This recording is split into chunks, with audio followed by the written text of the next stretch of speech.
Hey mates, it's Matt here in the year 2025. Just to let you know that I'm going to be in Perth this weekend, the 2nd and 3rd of May 2025, doing my show Bad Boy at the Perth Comedy Festival.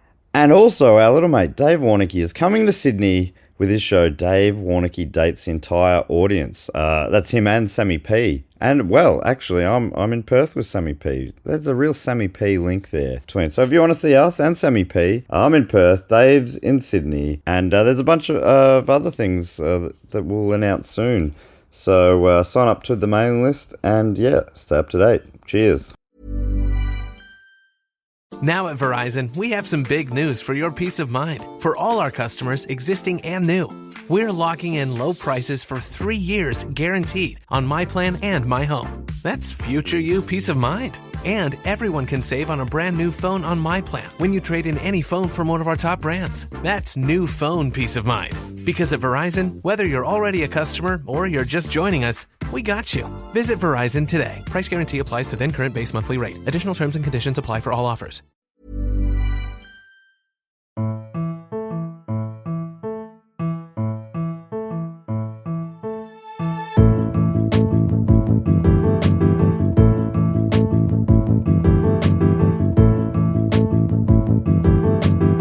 Hello and welcome to another episode of Do Go On. My name is Dave Warnicky and as always I'm here with Matt Stewart and Jess Perkins. Hello. Hey, how's it going? So good to be here. And quick question for you two. How good is it to be alive?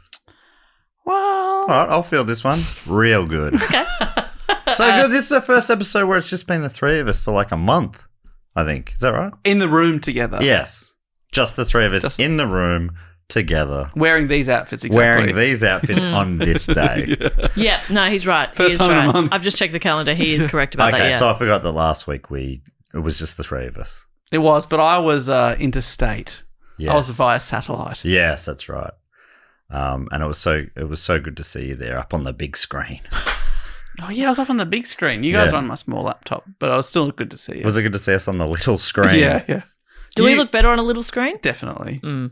Yeah, more compact. You get all the goodness, but really squeezed into a small thing. Yeah. It's like, sipping on concentrated cordial. Yeah. No watering down. So good. Is that what you mean? Yeah, no watering down necessary. Jess, Yep. how good is it to be alive? It's fine. Yeah, great. And Dave, how does this show work? What we do here is we take it in turns to report on a topic often suggested to us by one of the listeners. We go away, we research that topic, bathe in the knowledge, and bring it back in the form of a report to the others who have no idea what the topic's going to be. Matt and I are completely in the dark here. Jess has picked a topic, done the research, and we always start with a question to get us on the topic. JP, what's your question? My question is, who did not have sexual relations with that woman? Bill Clinton. Jim Carrey. What the heck? You doing a Bill Clinton episode? Not, yes, in Is a this way. the history of the saxophone? It's the Part history dos? of the saxophone. I was going to say, hang on. Oh, yeah, we did that. Well, I mean, it is about Bill Clinton, but specifically, I mean, what was that question in relation to? Oh, it was in the Monica Lewinsky affair. Yeah, this is the Clinton-Lewinsky scandal. Oh, my gosh. The second most scandalous thing that man's ever done after, of course, Hairgate. Oh, yes. I told you he kind of got that, might have got a haircut on the runway and closed down a runway. And then it turned out that wasn't true. Honestly, I mean, like all presidents or politicians of note, there's a lot of scandals around this guy. This is one of them. And it's really interesting that Dave puts this in the top two with the Hairgate thing because Dave believes in the QAnon stuff. Mm-hmm. So, if that doesn't even make the top two for him, then... Yeah, well, there's a 3, 4, and 5, but the number one, Hairgate. Paying $200 to that guy, come out and give him a haircut. Mm-hmm. And then what? It turned out to be not true. It just wasn't true. Okay. But I think he did get the haircut. One thing, you can say a lot about Bill, but he had fantastic hair. Great hair. At all times. Yeah, and may he rest in peace. You're talking about his hair like it's dead.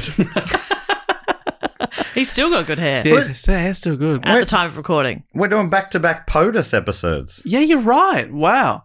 This is one of those things that just spelling that out in your mind. I couldn't remember last week. I was like, really? No, I wasn't spelling out POTUS. I was like, what the fuck did we do? Abraham Lincoln. I'm with it. It's one of those things I'm very aware of, maybe with the 2 or 3 sentence summary of this scandal. Exactly. But I really don't know a lot. Exactly. But it's also so funny to think of it as a scandal. Imagining it happening now, I'd be like, what?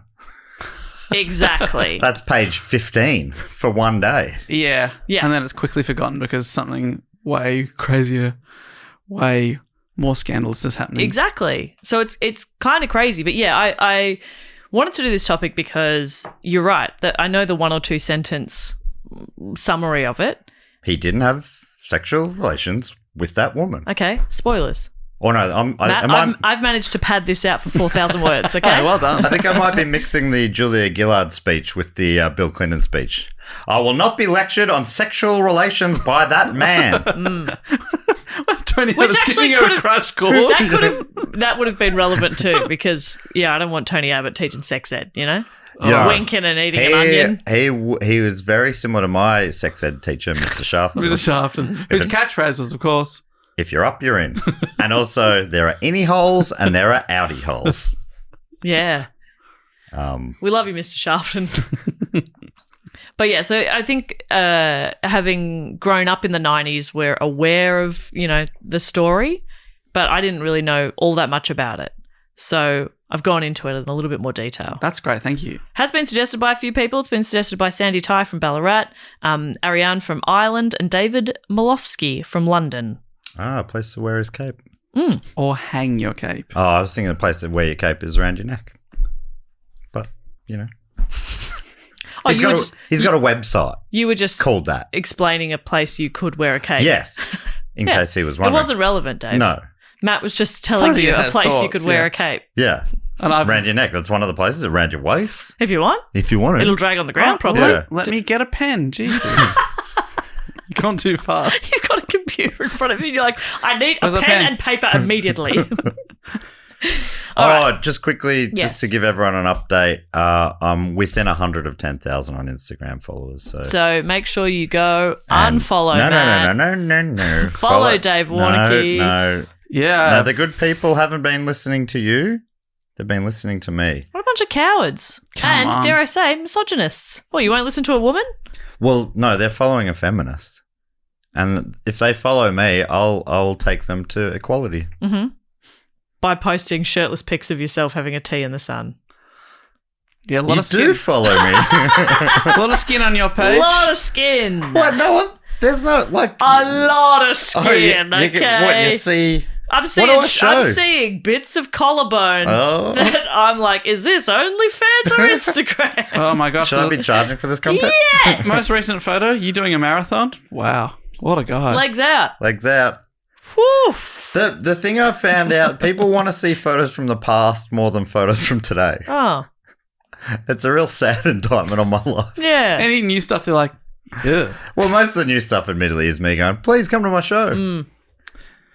So I give them something give for the them some algorithm. I throwbacks. throw some stuff back. That's nice. Facebook Memories has really been helping out my Yeah. my content creation, and that's what I think of myself as a content creator. Yeah. I think so. Once you hit that 10K. Yeah, oh. yeah. You better believe on my passport or whatever, it's going to say content creator. Yeah, influencer. Is there a spot on there for that? On your passport? Yeah. Yeah. Just write it in a pen. Sir, this is not valid. You've written content creator over your name. Well, that's my new name. Call me Con. Okay, so a little bit of background firstly. Like I said, there's obviously so much in a political career, in a presidential career. I mean, you just like look at the Wikipedia page and there's like 4 million subheadings of different things. There's a lot to cover in a presidency. But don't worry, I've already covered the hair. So Yeah, that's there's most not much important. left. And the saxophone. So I've lost 2,000 of the 4,000 words, so we're good. You But forgot. the rest is on the stain, right? It's all on the And stage. the cigar. Yeah. Do these I things actually come did up? not include the cigar Okay. because I read it and went, huh. But the stain Oh, I is in think there. I'm unaware of the cigar. You're going to have to put it in now. Okay. Well, we'll that's tell what you, he did. Well, yeah. We'll tell you later when it's relevant. Oh, my or God. now is also an option. Yeah, so that's why I left it out, but there's more. But anyway, a little background on Clinton. Dave is this true? shaken up. Yeah, he's pretty gross, to be honest.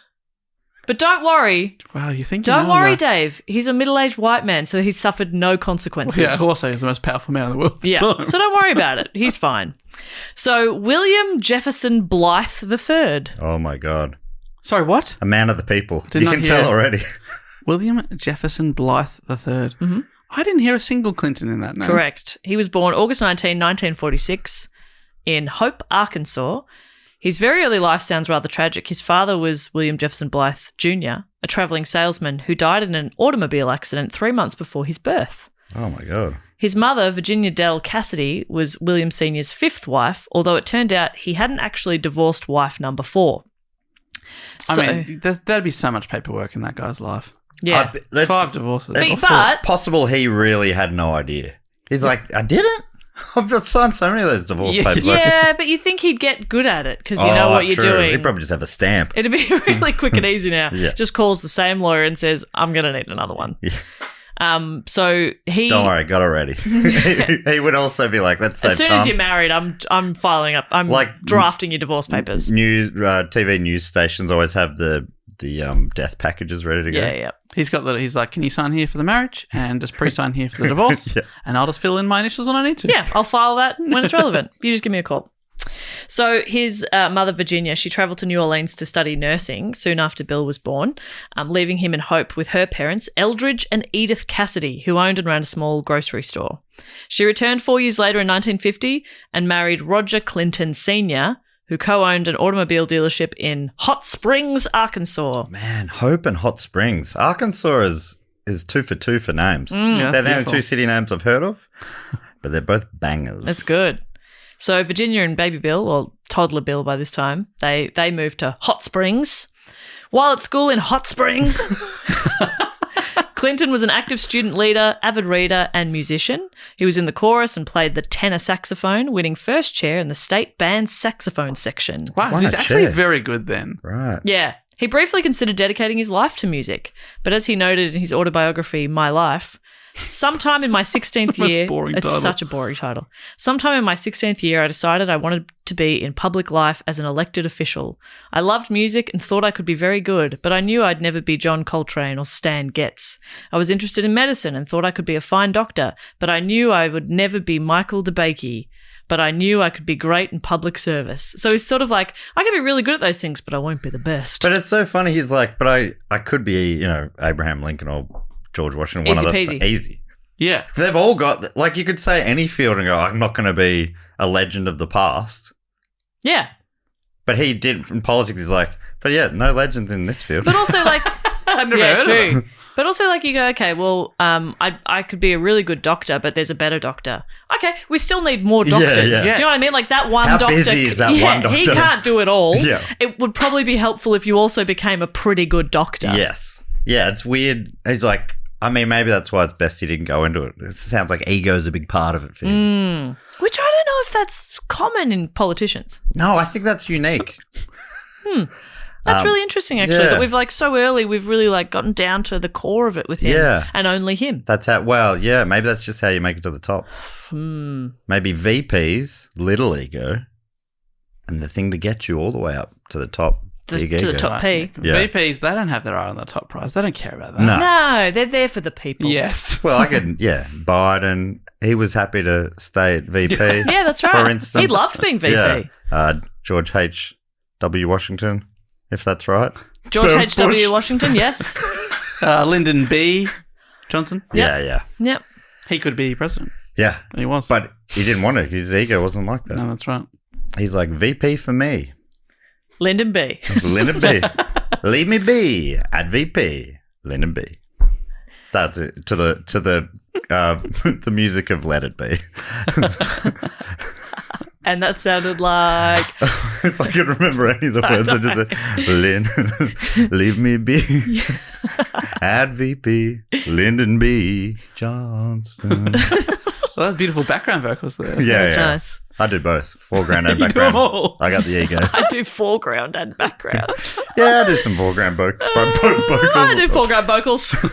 Oh, maybe I'll have a little break. I write my own birds. So after graduating from high school, he attended Georgetown University in Washington, D.C., receiving a Bachelor of Science in Foreign Service in 1968. Don't ask me what foreign service is. I don't know. But he could be the best ever foreign service I've ever heard of. Easily. No, be but happy with that. Doug Johnson, unfortunately. Oh, Dougie yeah. J. Dougie He's like, J. how am I ever going to do what Doug did? I mean, I might sound like an idiot. The doctor he named before I'd never heard of. I'm just Yeah. love the idea that he's just naming his GP. I'll never be as good as Michael. Michael is such a good doctor. Dr. Michael, he's always, if he's late, it's only by 5 minutes. And that's very impressive in a GP. Upon graduating from Georgetown in 68, he won a Rhodes Scholarship to Oxford, where he studied philosophy, politics, and economics. He was offered a place to study at Yale Law School, so he left early to return to the United States and did not receive a degree from Oxford. Rhodes Scholar, more in common with Tony Abbott. That's right. Wow. That's what. He earned his law degree from Yale in 1973, and Yale was also where he met a young woman named Hillary Rodham. Ooh. Oh my gosh. The two met in Rodham, what name? I'm just imagining how the first date ended. Rodham. I've also never heard it pronounced Rodham. So Is it Rodham or is it I think Rodham? it's Rodham, but I think Rodham is so good. Rodham. I did mean to look that up because I think I've heard it both. Okay, maybe I'm. No, obviously. Hey, look, Jess, if I could jump in here, I haven't heard it either. I don't think I knew her. because she Maiden name? goes by both. I think. Oh, right. She still goes by Hillary Rodham. No, she hyphenates sometimes. So Rodham Oh, great. Clinton, yeah. I like it. But How do I find this to know? Well, when there's she's only one ordering man a we can ask. pizza, Dave, what name does she put down when she's ordering a pizza? Hang on. An extra special with a lot, and she's winking. What does she say then? Have you seen when Goxie Hang on. Rodham. Rodham. Radham How did I say it? Rodham? I like Rodham better. Me too. It's But funny. that, you know what? Rodham. That's like more British, I think. Rodham. Rodham. Dennis Rodham. Rodham. Rodham. I have to commit. Rodham. Rodham. So they met in 71. They were soon inseparable. Sorry, I did interrupt to think about Goxie there if you want So I to just want go on that journey. Has when he orders a pizza at Domino's, he asks people, "What should I put the name under?" And people say stuff like "fart," and it says like it's on a digital screen, like a fart is in the oven or whatever. If you don't follow Goxie You got it. on Facebook, especially, I think that's where he's most active. That's right. He's apart from the greatest corner of the internet, nice corner of the internet, the Patreon group that we have. The only other shining light on Facebook is Goxie's page. Yes. I'm a big fan. All right. Hillary Rodham. Rodham. And if you thought that was ridiculous earlier, that's just my accent and fuck you. No one thought that. Everyone did. thought it was the best. They were writing a tweet. If anyone Backspace. They get if anyone's getting upset about mispronouncing Hillary Clinton's birth name, then I think they're on track in life and Yeah. they're nailing it. Yeah. And I think they should make no adjustments whatsoever. correct. They were married in 1975 and they had their only child, Chelsea, in 1980. Now, like all presidents, there's extensive info about every large and small thing that happened across his career, but I'm trying to do a light background here. This is not a report on Bill Clinton, but I'm skipping over some stuff. So he was in Arkansas, like right up until Washington? Basically, yeah. I'm skipping over a lot, but I'm giving you an idea of how he ended up in the White House. Great. So after graduating from Yale Law School, he returned to Arkansas and became a law professor at the University of Arkansas. And in 74, he ran for the House of Representatives. From Wikipedia, which is like a Bill Clinton website. You did say there's lots of articles. Well, on there. Bill, what's Bill short for? Wiki. Yeah. Yeah, I guess. Wikium. Wickham. Beautiful. You don't hear enough Wickhams now. No. Running in the Conservative 3rd District against incumbent Republican John Paul Hammerschmidt, Clinton's campaign was bolstered by the anti-Republican and anti-incumbent mood resulting from the Watergate scandal.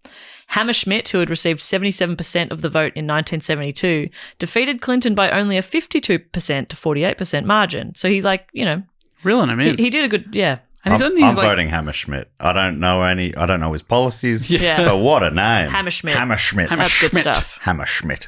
and is Bill only like 28 years old? Am I doing the maths there right?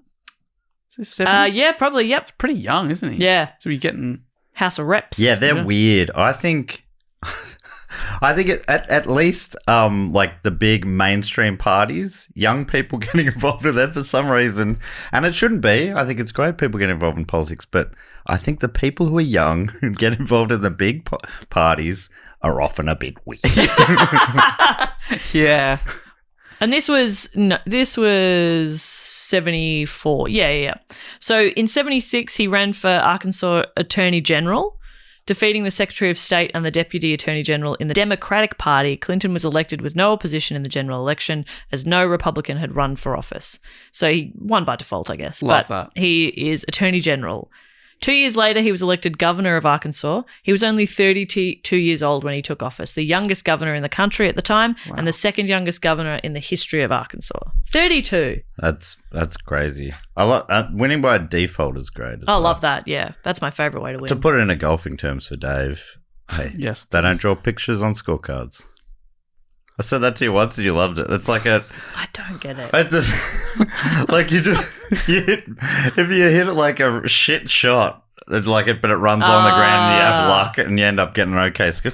Hey, that's like an old timer guy on the golf course. Hey, they don't draw pictures on scorecards, mate. Because if they did, it'd be really fucking terrible. It'd be like You'd be embarrassed. it'd be a pretty hard way to put a score down as well. Yeah. All of a sudden you need to be an artist as well. I'm not good at golf, let alone scoring. I hate this game. It's funny you're talking about politics, Bob, because on the way to get coffees before you arrived, I got flyered and I realised that the early polling's open for the federal election here. And all of a sudden, on the way to the coffee shop, I voted. I'm like, wait, when is the election? But it's not at the time of recording, it's like a week and a half away. Yeah. Yeah. But I got it done. Well done. Yeah. And did you vote for Hammerschmidt? I just wrote yes 1,000 times yes next to Hammerschmidt. That's nice. I think that counts for 3. I had some great chats with some of the volunteers there. And yeah, not any of the young people for the 2 major parties. I spoke to the young people who were talking about some of the minor parties. So they're not weird. Yeah, no, they're not weird. They're not weird. I don't think they're weird, Dave. Oh, I'm sorry. I just said they're not weird. I'm He sorry. said that. Yeah. I'm sorry, did I not say the right thing when I said they're not Sorry, weird? just for the listeners, Dave is VP for Young Liberal Party. VP? Jeez. Come on. That's because you got a No small ego, ego. no ego. Small In ego. this fantasy, I can't even be the P. He loves to be the P. So Clinton's only 32. Due to his youthful appearance and literal youth, I guess, he was often called the boy governor, which I like a lot. That feels like something we'd call you. The boy governor. Yeah. Did he like that though? Who knows? Well, I can't picture him without the silver hair either. Was he silver at this stage? I feel like he was a bit of a Steve Martin in that he was silver. Yeah. He Early. did it early and The just. best of us are. I think it's the best way to go because you just maintain this sort of silver foxy nature for your whole life. Young Bill Clinton, I've Googled. Yeah, he said it's sort of like dark brown hair. Bit of salt and pepper. Salt and pepper. Salt and pepper. He held the position for 2 years before losing an election, but then was elected again the following year, this time holding the position for 10 years. Oh, wow. There were many controversies during this time as governor. Here's a couple. CIA agent Barry Seal allegedly imported $3 to $5 billion worth of cocaine through the airport. Billion? And the operation was linked to the Iran-Contra affair. Clinton was accused of knowing about this operation, although nothing could be proven against him. His half-brother Roger also was a bit of a problem child all through Clinton's political career. His name should have been Roger, really. That would have been nominative determinism, wouldn't it? Roger was sentenced to prison in 1985 for possessing and smuggling of cocaine, but was later pardoned by his brother after serving his sentence. Yeah. Though after serving the sentence, though. Oh, yeah. Maybe he served a bit. I don't know. I mean, you'd I be think like, that- yeah, thanks a lot, brother. I needed you about 5 or 6 years ago. But I mean, it's still, what a system where someone can just, I don't know. Nah, he's all right. Yeah. He's all right. Whoa. There were also other scandals such as the Whitewater controversy involving the Clintons' real estate dealings, and Bill Clinton was accused of serious sexual misconduct in Arkansas, including allegations of using the Arkansas State Police to gain access to women. It was my God. It was called the Troopergate affair. Okay. Oh, It's funny, like before I was like, this stuff wouldn't even be a big deal then. But I mean, he got, he swept a lot of stuff under the rug, obviously, Yeah. on his way to the top job. first chair, they call it, I think. Oh, that's nice. Wow, that is really awful. Yep. So I'll skip over a chunk as well here, but we moved to the 20th of January, 1993, when Bill Clinton was sworn in as the 42nd president of the United States. Wow. That's right. He's a president. Whoa. Didn't know that, did ya? 42nd as well. Isn't that, Dave, the secret to life? 42. It is. Or the universe or whatever? Mm-hmm. And so he's only late 40s. Yeah. Wow. The boy president. Boy president. I was like, was he one of the youngest? But he wasn't the youngest. There's a rule you got to be over 35, right? So he 35. couldn't have been much younger. I thought it was even older than that. That's crazy. But 35 is too young to be president. 35 is too young to. I might be wrong. No, I think Maybe. it's 35. But JFK is pretty young. Yeah, he was fairly young. And there was like one of the early ones was like 42 or something. Yeah, It was- when age expectancy was 45. Exactly. Like that was. Doesn't count. You were an old man at that point. I think like you talk about old money, you know, you got to talk about in today's age. Interesting. You know what I mean? No, I don't.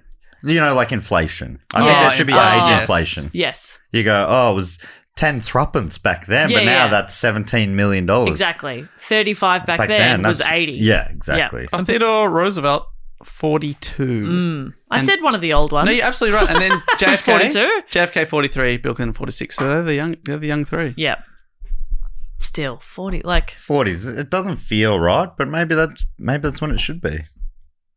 or do you think? I think we might be. I think, you know, generally speaking, we might be swinging the wrong way at the moment. Yeah, maybe a we've little gone old. a little too old. But also, do you think there's, because I'm projecting a bit of my own lack of knowledge of anything onto other people. Do you think there are people that are 34, 35 and Yes. oh, okay. There's some of the most impressive people I know are you know, 20s and 30s for What sure. do you mean?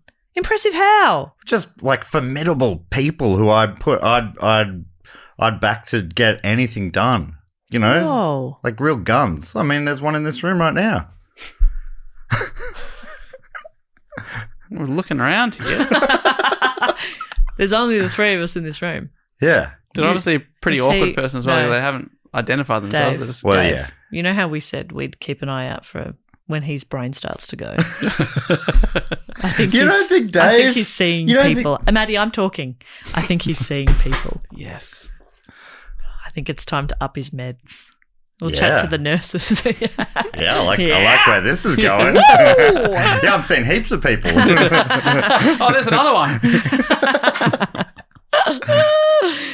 So his Clinton, his public image was overall quite positive. Authors Martin Walker and Bob Woodward stated that Clinton's innovative use of soundbite-ready dialogue, personal charisma, and public perception-oriented campaigning were a major factor in his high public approval ratings. Don't you love that none of that is about being good at being the president? No, he was charming. He's good at politics, not good at making America better. Yeah. Or great again. Yeah. Like others have proven better at. Not naming names, but 50% of our audience are big fans. Yeah, it's weird how somebody gets to the top job and then they don't actually do the job, they just try to make themselves look like they'd be good at it. Yes. It's really weird. It sucks. It's so annoying. Yeah. And that is like the job is just keeping the job. Yeah. I mean, I'm And so, more... like, not rocking the boat too much. It's like, no, you probably need to rock the boat to, like, to fix some stuff. Yeah, don't you want... Why did you get into this? Yeah. But not To long. hold a job? Not long before Bill, they had a literal actor be the president. I think I'm now... But yeah, I could do this, I reckon. Yeah. I can do what they want me to do. Dave, I'm talking Australia right now, but I don't know that much about America. I imagine it's similar over there, but they can only hold it for 2 terms anyway. Here, people, you know, sometimes they just keep holding it. And there's... We're looking at you, Howard. Yeah. Get off it, Howard. Get off the throne, Howard. Get off the throne. Shit, or get off the pot, Howard. He's like, I've been shitting for ages. I'm full of shit. I mean, you don't want me getting off now. It's a bit of a mess. When Clinton played the saxophone on the Arsenio Hall show, he was described by some religious conservatives as the MTV president. He was like a cool president. He was the first baby boomer president. He was like, people thought he was cool. It's so funny. Yeah, of course. The baby boomers at one point were the... Yeah, the new young thing. Yeah. I mean, baby's in their name. Yeah. Wow, so the MTV president. Yeah. And that was from conservative pundits? Yeah, they were saying it as a bad thing. Yeah. Oh, they're trying to put him down. Yeah. Can I use It's the sort word of like- pejorative there? It's like, yeah. It's like saying he's just a TikTok president. Yeah. You know, it's that. MTV was the TikTok of the time. But like the funny thing would be that a lot of people are like, yeah, he is, isn't he? Let's all vote for him. Exactly. But Which, either way, there's no substance to it. He played saxophone on a TV show? whoa! Whoa, he's got my vote.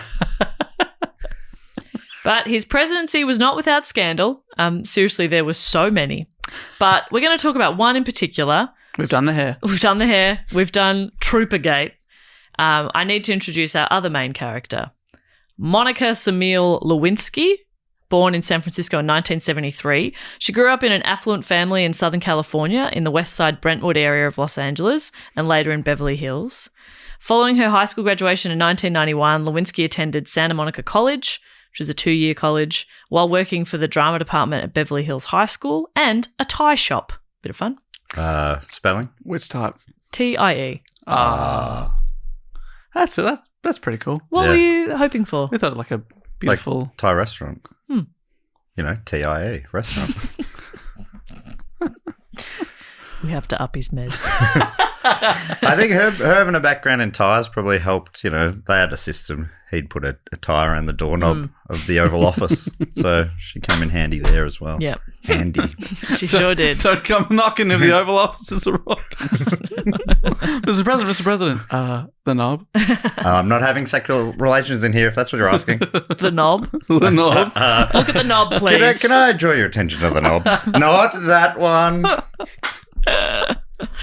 Mr. President. Mr. President's such a funny phrase. Mr. President. There's no way you can say that isn't funny. Yeah. Mr. President. Always funny. Always funny. And I'm going to say it again today. And Dave, I encourage you to as well. Jess, you I'm too. not if you like. sure. I'm not sure if I want to. It's too powerful. It's too powerful. It's too... Okay. But what if someone like was late for an engagement and they were talking to the president? What could they say? I guess if that was me, if I was late to an engagement, Yeah. if the president and I had agreed on a time, Yes. and I was arriving after that time, Yes. I think what I would probably say, just to address it early, would be, "Sorry, I'm late, Mr. President." That's what I think of every Is time. that the Independence Day? Yeah. It's Randy Randy Quaid. Rhodes, Randy Quaid. And I think of Jess's impression, not the actual movie. And what is he? He's like a He's in- plumber or something? But he's He's a pilot. a pilot. I thought it was one of those movies where it was a guy who's like, you know, they're so far out of their depth. He's like, he's all we got. No, he's like, All right, so you pull up on this handle and that'll make you go, I got it. Send us in. Happy guys. No, if I'm remembering correctly, he's a bit of a washed up pilot, Right. but when he was good, he was one of the best. Yeah. And the president is also a pilot, so the president's off in a plane, fighting from the front like a true leader. Oh my and then God. they're like, "Oh no, we're And it's without." Bill Pullman, right? Yeah, that's What the a- president. what a And they're bag. like, "Oh god, we're outnumbered and we're lost here." And then you hear, "Sorry, I'm late, Mr. President," and he's in a jet. It's very good We stuff. got to do that in the Dugong Movie Club at some point. Yes, I want to watch I haven't Independence seen Day. it since. I saw it at the Flicks years Wow. ago. Really? And you'll see that line and go, "Oh, Jess really overdoes it." It's actually a It's bit more always so pared back than I. disappointing. Yeah. It's like a butler. Sorry, I'm late, Mr. President. He's actually quite nice about it, but I'm always like, "Sorry, I'm late." Great line. One of my favourite lines in a film. Okay, so she's working at a tie shop. In 93, she enrolled at Lewis and Clark College in Portland, Oregon, graduating with a bachelor's degree in psychology in 1995. Writing for the Washington Post in 1998, so many of the references I use are Washington Post articles from 1998. There's millions of them. Oh, that's around the time Independence Day came out, isn't Whoa. it? Actually, one of them that Probably I'm going to read is came just out the video. a review of Independence Day. Anyway, so Jeff Lean says, Monica Lewinsky got from Lewis and Clark to the White House through the intervention of retired New York insurance magnate Walter Kay, a friend of Hillary Clinton and Lewinsky's family, according to a government investigator. Kay also is a large contributor to the Democratic Party and was once an overnight guest at the White House. Kay and his wife Selma have given at least $388,000 to the Democratic National Committee since Clinton was elected in 1992, and about $80,000 more to other Democratic committees and candidates, including Clinton, according to federal campaign records. So, a family connection, a family friend. Oh, he's the intermediary. He was like, hey, I know this young lady who wants to get into and politics. I've donated nearly $400,000 or over $400,000. I think to this is pretty rare in politics, isn't it? I think so, yeah. And that's why it's so noteworthy that this psychology major gets an internship at the White House. Yeah. It's not usually who you know. No. It's only what you know. But she does know psychology. Exactly. And that's important. Do you think she said, I don't want to work at the White House? Yeah. And they went, No, you're in. well, She did a master's in reverse. reverse psychology. So, with the assistance of a family friend, Lewinsky secured an unpaid summer White House internship in the office of White House Chief of Staff Leon Panetta. She moved to Washington, D.C. and took up a position in July of 1995. I'm pretty sure while she was in D.C. for the internship, she was like, oh no, I thought she was living in like an apartment the family owned, but she was living in an apartment at the Watergate Hotel, I think, with her mum. Like, she was living at the Watergate? Her family's wealthy as well. During the scandal? No. Post-scandal. Was she there? She was there. Was she one of the ones who broke in? Does this one go all the way to the top? Yeah. Duh. So from Jeff Lean again from the Washington Post, one White House intern who worked near Lewinsky during the summer of 1995 recalled that she seemed obsessed with Clinton and portrayed herself as having an uncommon amount of interaction with him. She would come into our office and tell stories, said the intern, who asked not to be identified. It would be things like she got a message from the president and he needed to see her as soon as possible, or the flowers she got on her desk were from the president. The intern scoffed. I would think, right, well, I just got a call from the Kremlin. Equally ridiculous. Yeah. It just seemed rather unlikely. After a while, I just couldn't believe her anymore. So she's sort of like, yeah, whatever. This woman's just talking shit. But another former intern, Shannon Joyce, a 22-year-old George Washington University senior who worked in the same office as Lewinsky during the fall of 1995, remembers her co-worker merely as extroverted, hardworking, and ambitious. Obviously, to work in the White House for nothing, you have to admire the president and believe in his policies. But Lewinsky said nothing out of the ordinary, Joyce recalled. So that's where it gets a little bit interesting as well, because this is only of a lot of the articles I read, a lot of them are very unkind to Lewinsky. This one at least tries to be somewhat balanced in terms of well, one person says this, but another person's like, no, she's just an outgoing person. She's a young woman who's very bubbly and extroverted, and that kind of stands out in the White House, which is quite sort of stuffy and proper, and she's kind of a bit more hey, you know? But it's so funny, the person going, clearly that's very possible that she was getting flowers from and stuff. And if that's true, that's weird in itself, but not from her, that she's receiving flowers from the president. It's weird on the president, isn't it? Yeah.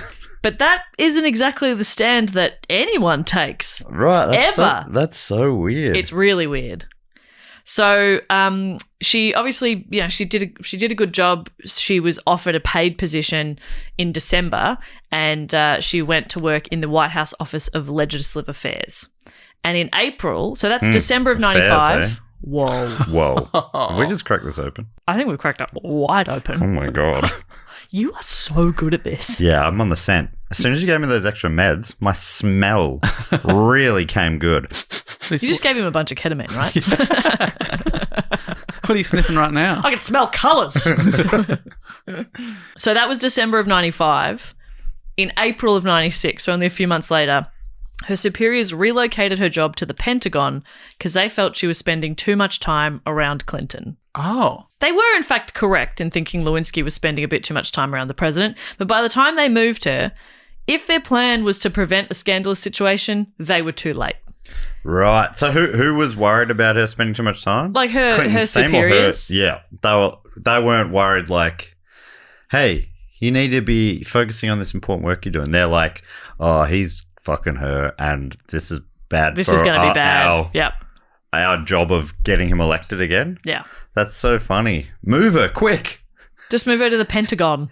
Don't just say, hey, Bill, what the fuck are you doing? Yeah, and said, hey, are you okay with this as well? This is obviously a man in a real position of power, a lot older than you. You okay?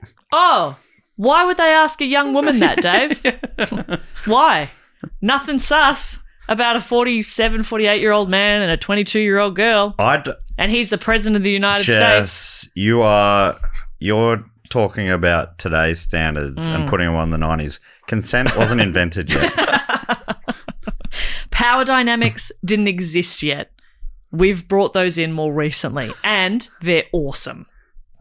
So, yeah, back in the November of 95, according to ABC News, during a government shutdown that drastically reduced staffing at the White House, Lewinsky found herself delivering a slice of pizza to the Oval Office. Uh-oh. In a flirtatious moment, she revealed the top of her thong underwear to the president as she walked away. Later, he summoned her back to the Oval Office for the first of many sexual encounters that would occur over the course of several months. So that was her. That was all her. Bringing a man a pizza and you don't think you're going to get fucking a gobby? Come on. You bring me a pizza, you're getting a gobby, okay? That's how this works. You're giving the gobby. Yeah. Because somebody's brought you pizza. Yeah. Okay.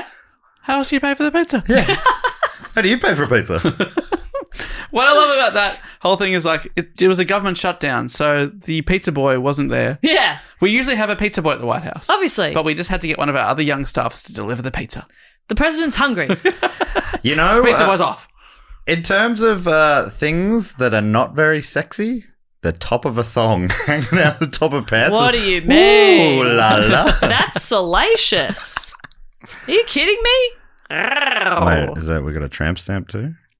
Yeah. Now things are heating up.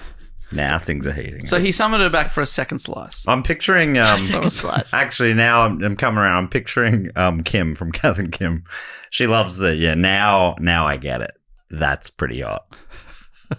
Because you're picturing Kim now. Kim, Yep, yeah. Just double checking that we're all on the same page. Kim's a babe. By April of 1996, Clinton was up for re-election. Rumours of his questionable relationship with Lewinsky, then a White House intern working in the office, as we've already known, stoked fears among the president's staff that it might jeopardise his campaign. So, Lewinsky, she's sent off to the Pentagon, where she met and befriended Linda Tripp, who had previously worked in the Clinton White House. The two grew close, and eventually Lewinsky began sharing details of her sexual dalliances with the president, with her new friend. She's, they're just a couple of girls having girl chat at the office. Yeah, and her friend's like, and I had sex with the Kremlin. Yeah. Oh, yeah. And I had sex with Gorbachev. Gobbychov? Gorbachev. Is there something in that? Gorbachev. That's why I went quiet for a sec. I was like, there's something there. Make the link. Make it the link. That's funny. Mr. President, tear down this pants. That's good, Dave. That's good stuff. This pants is very good. So Linda Tripp was she was a bit older. She was about 24 years older than Monica Lewinsky, had been at the White House during the George H.W. Bush administration and had stayed on when Clinton became president in 93. An article from the Washington Post in 98 stated that during the summer of 94, senior White House aides wanted Tripp removed from the White House and transferred her to the Public Affairs Office in the Pentagon, which raised her salary by $20,000, which is a lot in the early 90s. And the article doesn't really get to the bottom of why the White House wanted to move Tripp. Oh, dear. They weren't sure if it was that, I really don't know. But basically, it's going, we'll pay you a bit extra. You shut up and go go work away. somewhere else. Yeah. But it ended up being kind of fortuitous in the years to come. So something else to note is that Linda Tripp had worked in a position at the White House in the counsel's office under Bernard Nussbaum, amazing, and his deputy, Vince Foster. Vince Foster died by suicide in 1993, and Linda was reportedly the last person to see him alive. Then we introduced this other character, Luciane Goldberg, who had a literary agency and became known as a promoter of right-wing tell-all attack books, according to the New York Times. So she was the US agent for the memoirs of Prince Charles's former valet, which were blocked for publication in England by Queen Elizabeth. She was sort of known for those kind of books. She was the agent for former detective Mark Furham's best-selling account of the O.J. Simpson trial. Right. She promoted a conspiracy theory book about the suicide death of Vince Foster and several books dealing with Clinton's sexual infidelities. None of these books about the Clinton ones never got published, but while she's sort of working on a proposal for the book about Vince Foster, she met Linda Tripp, and the two became friends. And when Monica Lewinsky started to tell Tripp about her relationship with the president, Tripp mentioned it to Goldberg, and Goldberg told Tripp to start secretly recording the conversations. Oh. She said, it's legal in Maryland. And I was like, okay. And then I was looked up, but I'm like, they're not in Maryland. So I'm not entirely sure. There's got to be a reason for that, but it didn't make a whole lot of sense for me. She's like, it's fine. You can totally do that. Girls' Weekend in Maryland? What do you think? Yeah. Oh, right. Maybe you can publish it in Maryland or something like that. Yeah, I'm not really sure. But I thought they were going to try and cut her in. Hey, tell her to tell this. We can make this. We can sell 1 million copies of this. Nah, they're like, fuck her. Yeah. You secretly record it. Linda Tripp, you dog. She's like, this is salacious. So Goldberg... She thought she was her friend. I know, that's really sad. Heartbreaking. Yeah. From the Washington Post again. New York literary agent Lucianne Goldberg, who encouraged Tripp to record Lewinsky, has said she has a tape of one of Goldberg's conversations with Tripp in which Goldberg erroneously advised her it was legal to tape in Maryland. The Baltimore Sun reported last month, however, that the Radio Shack employee who sold Tripp the recording device says he told her it was illegal to use without first obtaining the other party's consent. Tripp has denied through a spokesman that she was told that. That is so funny that she's like buying a recording device and it's obviously a bit sketchy, so the Radio Shack guy's like, you have to have someone's consent to record them, right? Yeah, just put it in the bag. Yeah. Jess, I tried to tell you consent didn't exist back then. Exactly. So she's like, Yeah. he said some words, What but is I that? didn't know what They're they were. noises back then. Like Charlie Brown's teacher just honking, kind of Yeah. that sort of. That's it. You know what I mean? Yeah. Oh, yeah. Oh yeah. That's what you hear when I speak. You know, here when you're at JB Hi-Fi and you buy an item, they go through all the ways it's legal and illegal to use that item. I'm like, yeah. Whatever. Yeah. What button do I press to skip this? I'm buying an SD card. I'm Chill a real out. person. You can't skip me. Skip. I'm pressing their nose. Skip. Oh, no. Yeah. I've read their terms and conditions. Yeah. Tick, tick, tick. Shut up. Shut up. Would you like us to SMS you a receipt? No, just give me the paper one. Okay, thank you for shopping with us today. Fuck off, I say. You're a real piece of Oh, work. I'm a nightmare customer. Yeah. I worked in retail for quite a long time. So and you're allowed to. exactly. You would think that would make me nicer to retail workers, but if anything, I think no, I've done my time. Yeah. I suffered, so now you have Now to. you have to. Now I walk in before they're open, and I say, "Hello, Excuse hello, me? can I get any help over here? Hello." I'm really fun. Anyway, so Lewinsky, she's gossiping with a friend, usually over the phone, and getting her advice and help in drafting love notes to the president. In a 2001 interview with Nancy Collins of ABC News, Tripp said, "I was fascinated. Could he be that reckless? Could he be that arrogantly reckless to philander with a child? I was reeling from the horror of it all." Wait, hang on. How old was she? 22. Yes. Which, I mean, you meet a 22-year-old now, you're like, okay, you're Oh, yeah. a baby. Can I say she's reeling from the horror, but also secretly recording Yeah, the she's not reeling conversations at all. and selling them. Yeah, she's reeling, but she's not saying, hey, are you Are you okay? all right? Yeah, this power feel imbalance safe? is... Hey, yeah. sorry, can you repeat that? My recording. I mean, sorry, I missed what you said. Can you repeat that? Honestly, I think in the 90s, and it was like, holy shit, you're fucking the president. People are going, wait, are you sure he's way more powerful than you? Yeah. I mean, I was a child in the 90s, Yeah. so maybe I You what? Oh, what? Sorry, which 90s are we talking about? This woman's fucking George Washington.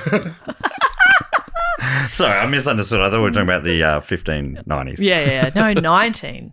And that was BC. 1590 BC. Yeah. We all remember it well. So Lewinsky often recounted her exchanges with the president, including their late-night phone conversations. In that same 2001 interview, Tripp admitted that she found Lewinsky immature and a groupie, but she said she was more than happy to listen to her, which is not very kind. Slash recorder. The Who's ABC that? That's Tripp. Tripp. Tripp's not coming off great. No. The ABC News article also includes transcripts of a few of their conversations. One in particular did make me laugh. Okay, I'll play both characters. Wow. It's generous casting. Oh, do you want to come here and play a character? No. I'm actually so excited to hear you two both. Do you want to come and do a character? I mean, no, You got the fucking drama degree, Mr. Warnicky. now There. You want to have a play? now that Dave's excited. Unbelievable. Otherwise, I think I'd like to put myself forward for any future roles. But show us how it's done first. Okay. Lewinsky. Listen, you'll get mad at me. You know what I said at the end? Trip. What? Lewinsky. The worst I could say. We were getting off the phone, I assume. We were getting off and I'm like, all right, I love you, butthead. Trip. No. Lewinsky. Called him butthead. Trip. You didn't. Lewinsky. I did. Trip. And what'd he say? Lewinsky said that was it. He just kind of hung up. Or I hung up. I was like, oh my God, what the hell just came out of my mouth? Trip. Butthead. Lewinsky. Butthead. That's great. That's just funny to read that. See, out like that. when you read that out, you go, well, she sounds like an old soul. Maybe she was 22 physically, but emotionally she does sound pretty mature. Yeah. All right, President Butthead. All right, I love you, butthead. But that does genuinely sound like something I would say. Yeah, that's fun. Yeah, I think of you as an old soul. Which is what Leonardo DiCaprio says about his girlfriends, I assume. Yeah, they're old souls. Here's the thing. As I do get older and I gain slightly more self-awareness, I start to go, oh, I think I might be terrible. You know what I mean? I go, oh, okay. I've always had that. About me? Yeah. Nightmare. And yet here we are, nearly 10 years later. What the fuck are you guys doing? Are you just trapped? No. Should we talk about this off air? Yeah. Off air. Fuck off, mate. It's not radio. They won't have you back. From ABC News again. It was October 3rd, 1997 that Tripp recorded the first in a series of many calls with Lewinsky in which they discussed everything from their workout and dieting schedules to the details of Lewinsky's intimate relationship with Clinton. Meanwhile, investigative journalist Michael Isikoff was looking into allegations of improper behaviour towards women by Clinton when he learned that Tripp might have some relevant information. When he tracked down Tripp at the Pentagon, she told him about a young woman who had been a White House intern and who was having a relationship with Clinton. Tripp also relayed this information to lawyers for Paula Corbins-Jones, who had filed a civil lawsuit against Clinton alleging sexual harassment and civil rights violations while he was governor of Arkansas. Clinton had denied these allegations. So there's kind of a few different... Why are we even talking about it? Why are we talking about it? He said... This guy sounds like a guy who's a straight shooter. Oh my God. So he was just like a grub forever. Oh, yeah. And people have just enabled it. Yep. Ah. And so there's these two different investigations going on, both of which find out about Monica Lewinsky and about these tapes. So they're like, okay, well, that's probably quite relevant to what we're investigating as well. So Lewinsky, of course, is completely unaware that Tripp had betrayed her confidence and had been recording their conversations. And she said, like, it sounds like for Lewinsky, it's a happy relationship. She understands what's going on apart from the power imbalance and all that sort of stuff. Yeah. It's not like she is like talking about it like it's her boyfriend. It's like it's a fun little tryst, something like, it's that forbidden thing and that's kind of fun and sexy and whatever. And I will say that she maintains the entire time that it was totally mutual and consensual. Yeah. She doesn't hold any of that against him. Much later in life, like much more recently, she sort of acknowledges that kind of power dynamic was fucked, but she still says it was consensual and mutual. Because it is the kind of, there's a reason why that sort of stuff is not really acceptable anymore. Yeah. Is because of that power imbalance. Totally. Stuff. So along with the recordings of the conversations, Tripp also persuaded Lewinsky to save the gifts Clinton had given her and to not dry clean a semen-stained blue dress and to keep it as an insurance policy. Who told her that? Tripp. Told Lewinsky. Yeah. And at this stage, she still doesn't know that Tripp's... Yeah, nah. She has no idea. She's like, insurance policy / could be that's evidence. Stuff. And maybe you could sell it at some sort of a Macy's. Are they the ones that do the auction? A Macy's auction. I don't know. Who am I thinking about? Who's that big auctioneer? Sotheby's. Macy's. Macy's. That's a big department store. That's where the nanny shops. Maybe. Yeah. She loves Macy's. Never retail. You can't be retail. So that Paula Jones case, the woman who had accused Clinton of sexual harassment, they kind of brought Lewinsky in and she submitted an affidavit that denied any physical relationship with Clinton. Right. Oh, they said, hey, do you want to make a complaint too? And she said, that's not happening. She said, absolutely not. Nah, that nothing has ever happened. She signed an affidavit. The story broke in mainstream press in January in the Washington Post. It swirled for several days despite swift denials from Clinton, and people were like demanding answers. So on January 26, President Clinton, standing with his wife, spoke at a White House press conference and issued a denial in which he said, "Now I have to go back to work on my State of the Union speech, and I worked on it until pretty late last night. But I want to say one thing to the American people. I want you to listen to me. I'm going to say this again. I did not have sexual relations with that woman, Miss Lewinsky. I never told anybody to lie, not a single time, never. These allegations are false, and I need to go back to work for the American people. Thank you." Man, that woman is so cold. That woman. That's Then he says Miss Lewinsky. Yeah, that's why I got it confused with the Abbott thing, because she does say, That man. Gillard, that man, I will not be lectured on misogyny by that man. It's a great speech. Great speech. So the matter instantly occupied the news, like it's huge. And Lewinsky spent the next weeks hiding from public attention in her mother's residence at the Watergate complex. News of Lewinsky's affair with Andy Blayler, her former high school drama instructor, also came to light, and he turned over to the investigator, Starr, who'll come up again later, various souvenirs, photographs, and documents that Lewinsky had sent him and his wife during the time she was at the White House. I don't know how or why that was relevant, but of course, this news of an alleged affair comes up, so they dig into her past and find she's also had an affair with her former high school teacher. While she was a student? No, once she graduated. Right, I was going to say, otherwise, is this guy going to get arrested or something? Yeah. What is starting to sound to me like she's the common denominator here. So, and that's from the feminist of the pod. I'm trying to see both sides of this, but boy. Yeah. She's got a type. She's twice married. she's twice had affairs with old married men. Yeah. Yep, she's a homewrecker. Yep. I think stamp.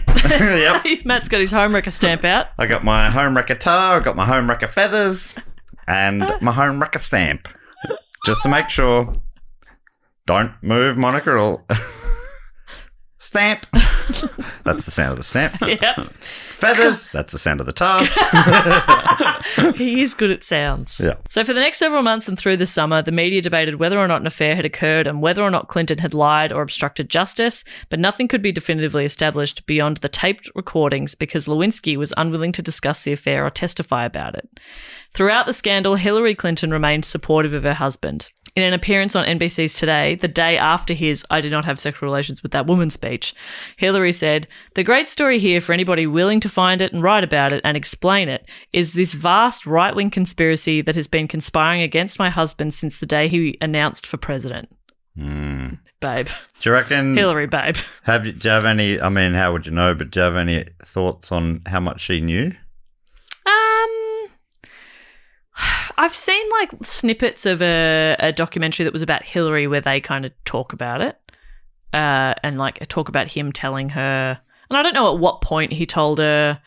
She was in the White House for some of these dalliances, but it's a big White House. Yeah. You know, you can be in the same building and miss but things. the preview, like it sounds like he's just been a cheater forever. This is not the first thing that he's been accused of. Yes. So yeah, I don't really know. I think... Because it's like, is she like, I'm just turning a blind eye. I know he's fucked, but it's business. Or is she like, I trust him, I love him. I mean, whatever. But yeah, it's not really clear. And look, I think you can... There's a lot out there about it, and I could have gone really deep down a rabbit hole, and I was sort of like, I'm going to get lost in this. Yeah, it's not really the story. I was just curious because I just wasn't sure if she's like, since been like, yeah, no, I know he's fucked, but, you know... We're mainly in this for political careers. That's what I was going to say, is that like I think a lot of people sort of say their relationship is really more of a business relationship rather than like a romantic one, if that makes sense. Like, you know, even when he was running for president, part of his campaign or something he would say would be like, if you vote for me, you kind of get two presidents for the price of one. Oh, right. Because she was a very ambitious and is a very ambitious woman and like very smart, successful in her own right. And so...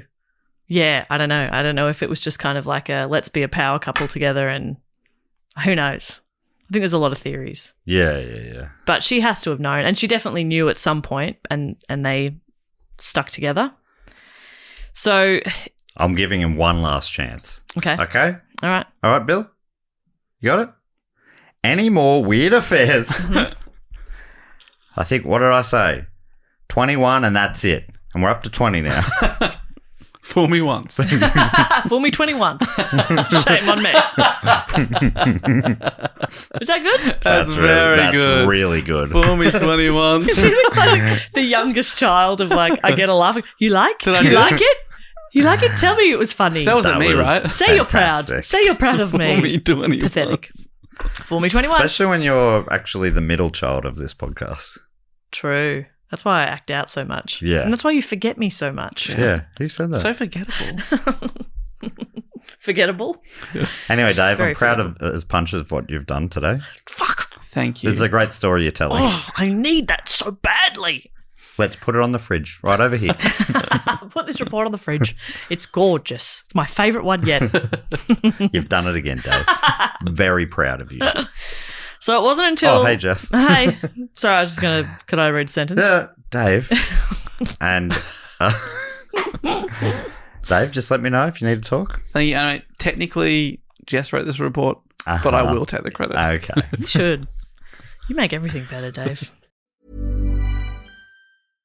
If you're a parent or share a fridge with someone, Instacart is about to make grocery shopping so much easier. Because with family carts, you can share a cart with your partner and each add the items you want. Since between the two of you, odds are you'll both remember everything you need. And this way, you'll never have to eat milkless cereal again. So minimize the stress of the weekly shop with family carts. Download the Instacart app and get delivery in as fast as 30 minutes. Plus, enjoy $0 delivery fees on your first 3 orders. Service fees apply for 3 orders in 14 days. Excludes restaurants. Are you a homeowner looking to sell your home fast and want your cash now? How about getting cash for your home twice? Hi, I'm Sarah Reynolds, CEO of Reynolds Empower Home Team with Keller Williams. Our cash offer stands above the rest. With our cash offer, you get the majority of your funds based on your home's value right away. That's right, cash in the bank within days. We will then sell your home for top dollar and you get the rest. Yes, with our cash offer, you get paid not only once, but twice. Call us now at 703-637-SOLD or go to debbiehasthebuyers.com.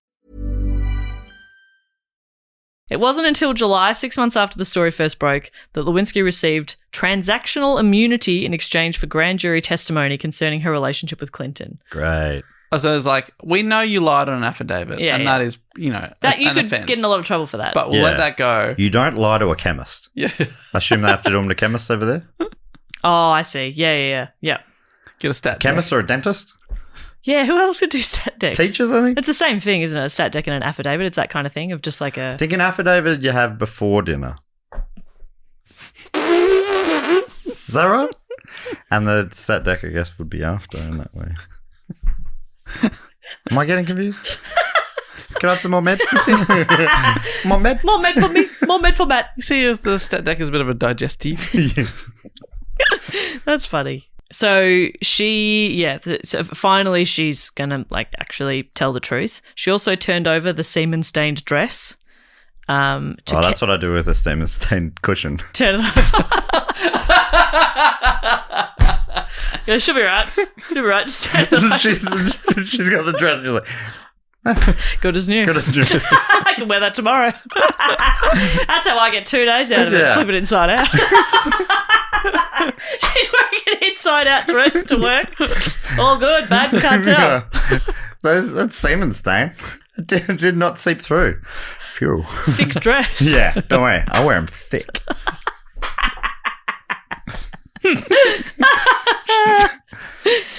So at this point, Ken Starr is investigating, and So he's a cop, or is he like a... Ken Starr. he is. Is he like an attorney I have it type? witten down somewhere here, but I'll just. What a It's name. an I missed amazing- that that's before. such a Hollywood Is that name. a double R on Star?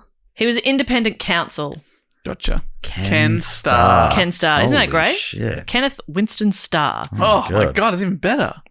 So he was independent counsel, and so his role was basically to investigate like the politicians of any dodgy stuff. Try and get to the truth. Exactly. So the dress is damn it. turned over to his investigation. The FBI tested the dress and matched the semen stain to a blood sample from Clinton, thereby providing unambiguous circumstantial evidence that proves the relationship despite Clinton's official denials. Oh, just because he came on a dress, Oh, all of a sudden that's sexual? Anyone could have been wearing that that could have been dress. any circumstances. She might not have been in the room. If I had a dime for every time I've come on something at work. I'm sorry, I had to clean it up with something. Oh, I grabbed the nearest dress. And yes, this young lady in my office was wearing the dress at the time. okay. But she works for me. Yeah. First she brings me pizza, and now I use a dress to clean us up. Okay. What would you have done? She was very happy to help the president Yes. clean up a mess. Let me go back to my statement. I did not have sexual relations with that woman, but I did have sexual relations with that dress. Absolutely, that is a sexy dress. Oh my God. So God beautiful. bless America and God bless this cum on the dress. And I was just trying to... Is that just if I can ask, when you started the sentence, is that where you were hoping it would go? No, I wasn't really sure, but I do love that sort of hyperbolic God bless America stuff. And Yeah. I thought there might have been something in it. But there wasn't. Just okay. cum. Well, I mean, there was cum. There was cum in it. There's God nothing bless- more patriotic God. than turning a blue dress into a star-spangled banner. Sprog spangled dress. I just it is like Sprog. to some people the president's cum would be like That's gold. that is like, you know, that cum is that is not average cum. Mm-hmm.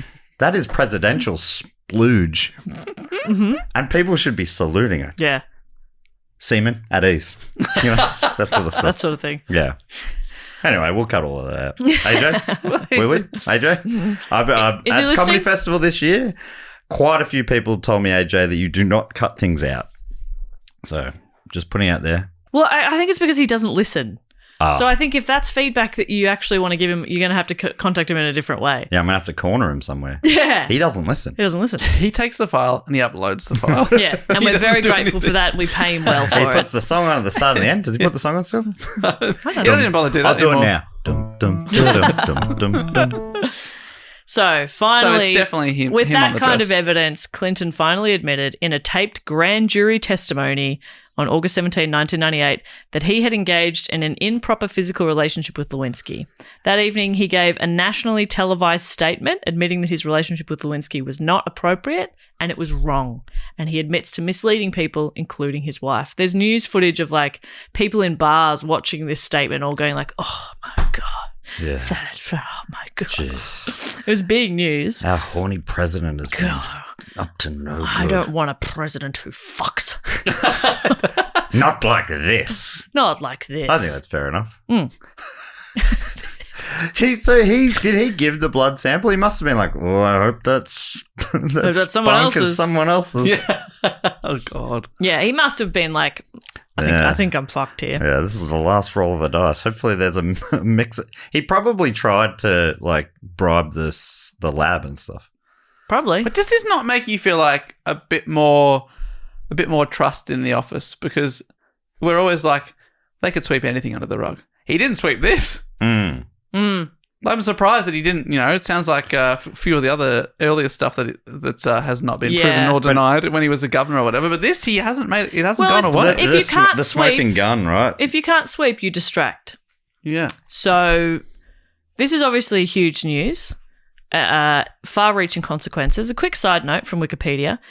On the 20th of August, 3 days after Clinton testified on the Monica Lewinsky scandal, Operation Infinite Reach launched Oh my missile God. attacks against Al-Qaeda based in Afghanistan Oh my God, and that's- the pharmaceutical factory in Sudan in retaliation for the 1998 United States Embassy bombings. Some countries, media outlets, protesters, and Republicans accused Clinton of ordering the attacks as a diversion. The attacks also drew parallels to the then recently released movie Wag the Dog, which features a fictional president faking a war in Albania to distract attention from a sex scandal. Oh, wow. Administration officials denied any connection between the missile strikes and the ongoing scandal, and the National Commission on Terrorist Attacks investigated, and they found no reason to Do you dispute reckon they these. got the idea from the Wag the Dog movie? Isn't that crazy? Mr. President, I've just seen the most How amazing film. transparent is that? No. We were going to do this now anyway. I Yeah. think there's other examples of like, Yeah, like It- so, like, yeah. yeah, a lot of wars. I mean, just used to, hey, look over there. You know, I mean, that's modern politics. What's that? Things aren't going my way. Yeah. Well, did you know that these people are coming in and taking your jobs? Yeah, they make you look over there so that you're not seeing the fuck come thing on the they're doing dress, over yeah. there. That's come on the dress. Or whatever. Figuratively Yeah. Often it's more or literally. Blood on just something. blood on the something, money on the. Oh no, they're going. Look at the blood. We're killing people over there. So don't look at this money we're hoarding over here. Sorry, that was probably a bit political for this show. Jesus, I know a lot of mate. people want impartiality, and they want to hear both sides. Well, here's the other side. Hey, some politicians are all right. Hey guys, money, it's useful. Yeah. It can be quite useful, yeah. I'd like some of it. End of story. For the other side of the story, I'm obviously representing the commies. Dave, as a capo, what do you reckon? I just said, Yeah, money is useful. Money makes the world go round. Okay. Commies don't End of listen, do story. they? They don't like to listen. Well, we're under the bed. Okay, it's hard to hear under here. Everything sounds muffled. You know, like Charlie Brown's teacher, for Yeah. example. Yeah. A thing that I didn't understand at the time, but it's proved very useful. Yeah, really great topical reference, I think. 45 minutes later. You said that today, right? Yeah. Okay, great. Yeah.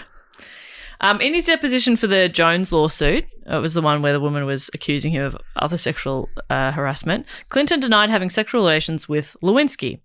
Based on the evidence, a blue dress with Clinton's semen, Starr concluded that the president's sworn testimony was perjurous.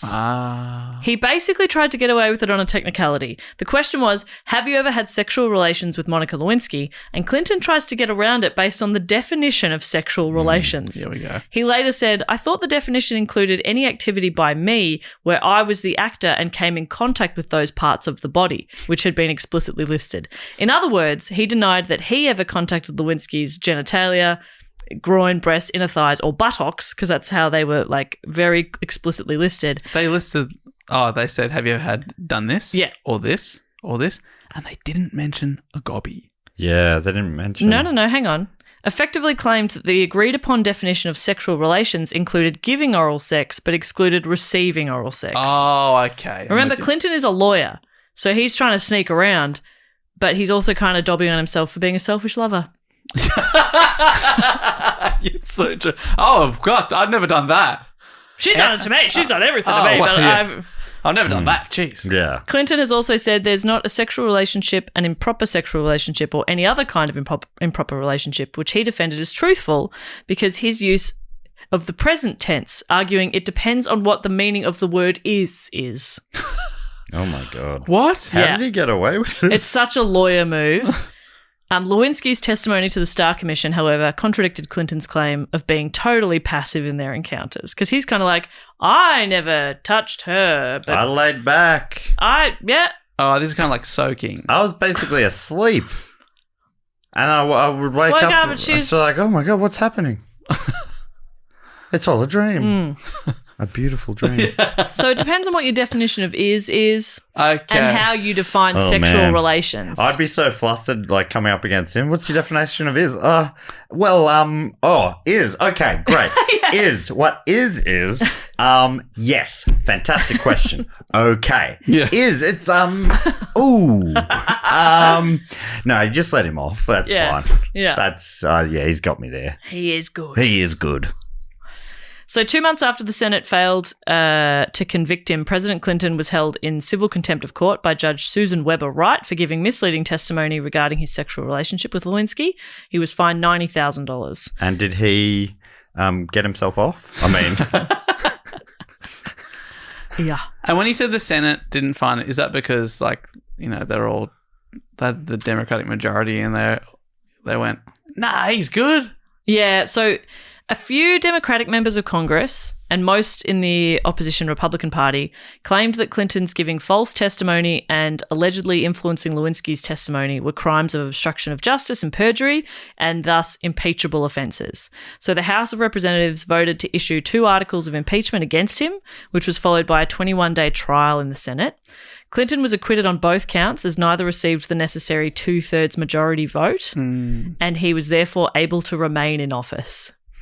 There's a whole section on Wikipedia that details a bunch of hypocritical politicians who had supported the impeachment, which is just a bit of fun. So according to the British newspaper The Guardian... It is very funny that, like, they're the people judging him. People are going, if I don't want to... I'm in a glass house here. Yeah, listen to these. So you have Henry Hyde, Republican chair of the House Judiciary Committee and lead House manager, also had an affair while in office as state legislator. Hyde, aged 70 during the Lewinsky hearings, dismissed it as youthful indiscretion. He was 41 at the time. Dan Burton, another Republican, said no one, regardless of what party they serve, no one, regardless of what branch of government they serve, should be allowed to get away with these alleged sexual improprieties. In 1998, Burton admitted that he himself had had an affair in 1983, which produced a child. No one. I repeat, no one. No one should be... I shouldn't be held accountable. Okay, Just saying whatever needs to be said. Yes. It's amazing. But then Well, I mean, exactly what Clinton did. Yep. But people push back and say, but what's the definition of no? Yeah. Yeah. Then we have Newt Gingrich, One of the craziest names Newt. of all time. Speaker of the House and leader of the Republican Revolution of 1994, admitted in 1998 to having an affair with the House Agricultural Committee staffer Callista Bizek while he was still married to his second wife. At the same time, he was leading the impeachment of Bill Clinton for perjury regarding an affair with intern Monica Lewinsky. Just feel like, yeah. Well, I mean, we're talking about distraction. It's incredible. Don't look at what I'm up to. Then there's also Stephen C. Latourette, voted to impeach Bill Clinton for the Lewinsky scandal while he was having a long-term affair with his chief of staff. Republican Helen Chenoweth Haig, it's not all men, from Idaho, aggressively called... Something I often say. aggressively called for the resignation of President Clinton and then admitted to her own 6-year affair with a married rancher during the 80s. Incredible stuff. Look, and I don't think this is a double standard, but I think what she did was the worst of the list. I thought you were going to say, if it's her, it's empowering. It's actually kind of sexy and empowering. You're like, nah, she's the worst. Because I think, I mean, a man has certain needs and weaknesses, where Yes. a woman... They're only weak physically. Yes, and I think that if we can't trust women, then, the whole basis of a society is going down the drain. In my experience, they don't even enjoy sex. In my experience. So why would she do that? I love it when they dob on themselves. Yes, It's so funny. funny. Same with Clinton being like, I never did any of that to her. It's like, okay, so you're just admitting to being a shit lover. Selfish. I do see why, like, obviously, if they have an affair, I don't really care, like, personally. Yeah. If the circumstances are that it's the power imbalance, all that sort of stuff. But if you have an affair, that's between you and your partner, really. Yeah. To be If judged or you're whatever. Hillary's mate, you're probably not Yeah, loving that's it. right. Yeah, but if you have a friend, you jump in there and bat for them. Yeah. But I do see how it is pretty dodgy that he's come out on national TV and said, this lady's lying. Yeah. I never had sex with her. And then he's had to backtrack and say, all right, I have. And then he's also done it in court as well. That is, And she was- it's amazing that he's able to She was a survive young this. intern as well. And exactly. the circumstances are that, you are the president. But apart from all that, Yeah. what has he done wrong? But I can't believe that he's able to survive Oh, the fact that he lied so, like... Dave, he doesn't just survive, he fucking thrives. Because believe that's his it. first term, isn't it? Or was that his second term? First. So he got re-elected after That's that then. amazing. Did he? I actually can't believe I it. can't remember. I remember him. I do vaguely remember him recovering so that it was, it's just this funny thing. He's a scamp. He Oh, was... Bill. Oh, Bill. Oh, Bill. Clap boys will be boys. He was a president from 93. So, yeah, he must have been re-elected around the same time that this came out, right? 93.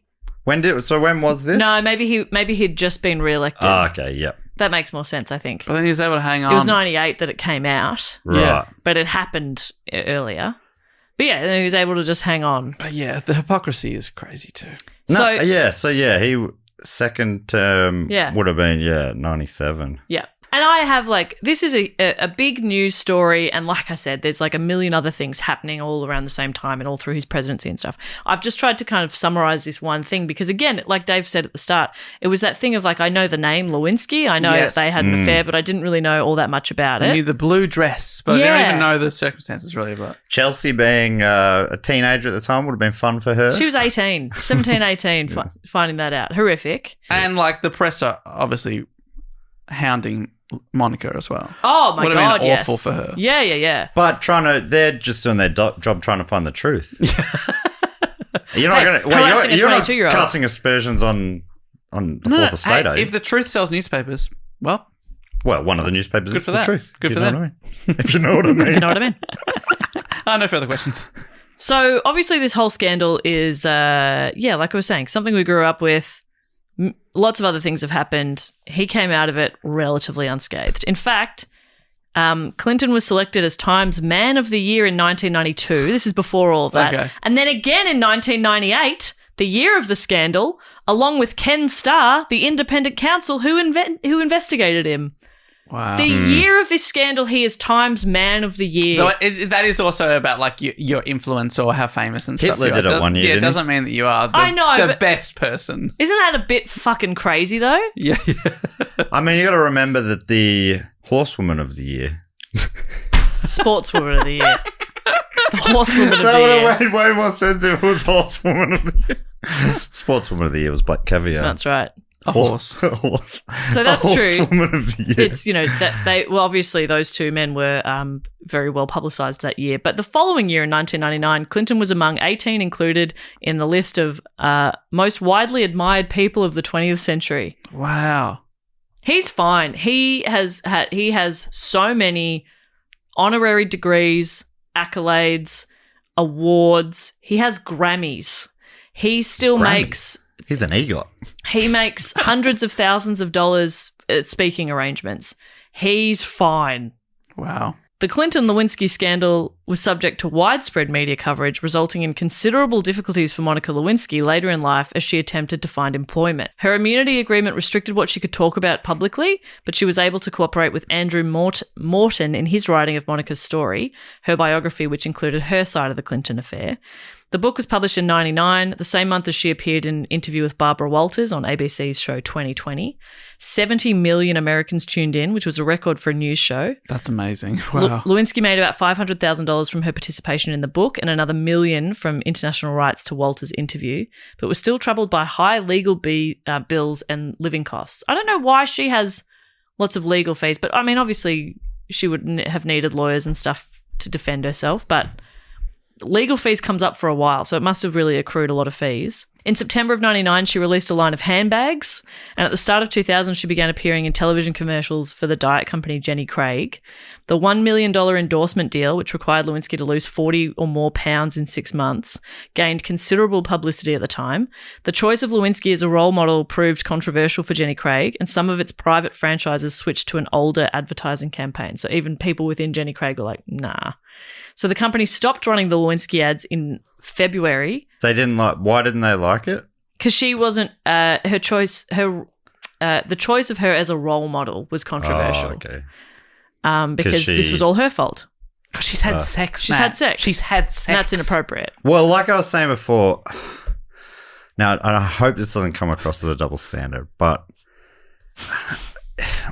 when there's a relationship like this between a man and a woman, the man can only resist so much. And I hope this isn't inflammatory or anything, when a she-devil like her I just spat everywhere. uses her wiles, I think, and I hope this isn't coming across and in the wrong way, because I am coming from a feminist point of view here. Yeah, it's hard to. It's hard to feel good about it, isn't it? But it is funny, but it is hard to feel good about it. Well, it's funny because it's. I mean, at its heart, what I'm sharing is a truth, a universal truth, and sometimes things are funny because they're true, but it is true that people do talk like that, which is hectic. So that was like January of 1999. By February, they've stopped running the ads. They conclude her campaign entirely by April, and they paid her $300,000 instead of the $1 million contract. Oh, come on. You got to pay the money anyway, surely. Later in 2000, she worked as a correspondent for Channel 5 in the UK on the show Monica's Postcards, reporting on US culture and trends from a variety of locations. The show was called Monica's Postcards, and Yes. she wasn't even the host. She was like, how many Monicas hosted this show? And now we cross to another Monica. a good concept for a show that every single presenter has the same name. Thanks, Monica. Hi, I'm Monica. Yeah, that sounds good. That's I'll watch fun. that. Monica of the week. Yeah. Now to sum up the weekend sport, we cross to Monica Seles. Oh, yes. That's fun Live stuff. from the tennis court. By 2005, Lewinsky found that she couldn't escape the spotlight in the US, which made both her professional and personal life very difficult. She stopped selling a handbag line and moved to London to study social psychology at the London School of Economics. In December of 2006, she graduated with a Master's of Science degree, and for the next decade, she sort of tried to avoid publicity. She re-emerged in 2014, writing an essay for Vanity Fair titled Shame and Survival, and that same year she took a public stand against cyberbullying, calling herself patient zero of online harassment. She has spoken and written about that topic a lot, but it seems like it's a lot harder for her to shake the scandal than it has been for Bill. Like, she's synonymous with it, but he kind of isn't. He also played saxophone. So people remember multiple things about him. Yeah. He also had great hair. And that said, like, you know, she's sort of saying she wants to separate herself from it, but she was a co-producer on a season of the TV series American Crime Story that focused on the Clinton-Lewinsky scandal in 2019. Yeah, Yes. they made that. Which, it must be a tight spot. She's like, I need money. This is the easiest way for me to make money. Yeah. Am I remembering it? She's like, this is my story. I don't want them to make fuck it up. That's a very good point too, yeah. Am I remembering this right, that she was sort of like a style icon for a bit? People would get the Monica Lewinsky haircut and stuff. I think so, yeah. Yeah. Get the Rachel or the Monica. That's what people... Or I might be confusing something else. There was another Monica on that show as well. The Monica Show, yeah, I know. They were all Monica. It was called Dave. The Monica Show, Dave. Does he listen? I don't know if he does. Yeah, so it's very interesting to look at it through a modern lens, because you do go, oh, he's fine. He's completely unscathed by this, despite being accused of so many horrific things through his entire political career. And she fooled around with the president at 22, and it's like defined her entire life. Yeah, crazy. And it's still something that every time she does anything, it's like, it's what comes up. It's what she's known for. Like if she was on Rove, and she probably was at one point. Yeah. He would have brought it up Big before time. asking who would you have turned gay for. Asking the good questions. Yeah. So yeah, that's kind of that's basically a little, for those of us who grew up knowing the name Monica Lewinsky and knowing the scandal but not really knowing all that much about it, that's kind of a bit of an explainer for you. Yeah, thanks for the background there. It's kind of fucked. Yeah, it's not a lovely story, is it? No. It's not a nice story. Oh, there you go. I've just Googled Monica Lewinsky, and a couple of days ago she was on Armchair Expert with Dax Shepard. So, Oh, there you go. She's Yeah. big on the podcast this week then. Yeah, I Yeah. wonder if it came up. It would be annoying. What is this? she was on Call Her Daddy. 25 years later, she'd have to still be talking about that. Yeah, I know. It would be like, why is this the thing that defines my entire life? Yeah, she was on Call Her Daddy earlier this year, and that it definitely came up then for sure. All right. So it's yeah. But now she's sort of known more as an activist. Like the cyberbullying stuff. Yeah. Talks about that a lot. I think she did a TED Talk about it. She's got a production company now. So She got a podcast called Reclaiming. Let's come up here. Because, yes, sometimes stuff of her speaking still goes viral, yeah. doesn't it? Speaking about that element of it. Yeah. Not just she pronounces words funny. Oh, she's gone viral again for her speaking. Can you believe Did you this hear? is what she said? She said ample when she meant apple. If people could go viral for that, you would be the biggest star of the internet. I know, if there was any justice. Classic women taking all the publicity again. My goodness. But there you go. That is the Clinton-Lewinsky scandal. Thank you. So good. Bob, what a great report. Thanks so much for bringing all that to our attention. You she-devil. And Saying thanks for bringing that to my attention makes it seem like you didn't listen to a word of it. I will be sure to action everything you said. yes, the topic that you discussed Yeah. was It's that kind of very interesting. I found that eye-opening. Yeah, really Mike Moore off the old Rob Sitch Frontline. Oh, yes. Every story would come back and, Fascinating stuff. Yeah. He was never listening. What we like to do for the final portion of the show is to thank some of our great supporters. Without them, this show would not exist. If you want to become such a supporter, you can go to patreon.com/dogoonpod. And there's a bunch of different levels. You get different rewards depending on the level you get onto, including 4 bonus episodes a month, including the whole back catalogue of 250 plus episodes. We've got all sorts of stuff. We do a movie podcast. We do a D&D campaign. We do mini reports. We do little quizzes, all sorts of stuff. You also are the first to know about upcoming tours and live shows, including pre-sales and discounted tickets, like our 500th, which probably just happened when you're hearing this. The majority of those. And it was great, and we had a great time. We had the best time. And nobody shat themselves, and if you've heard that on social media, that's a lie. Don't worry. It's just an turned her in-joke. dress inside out. Oh, that made it worse. Worse for everyone else. Better for me. Better for me. Care for a bit of distance. You get access to the nicest corner of the internet, the Facebook group, which has just launched a new hat swap, or the first hat swap. Sophie Tudor, one of our great patrons, sets up these swaps. She's done snack swaps and all these different things in the past. At the moment, she's running a hat swap All around the world. So you say you're in Botswana. You got a hat, you send it to Belgium, and they send one back.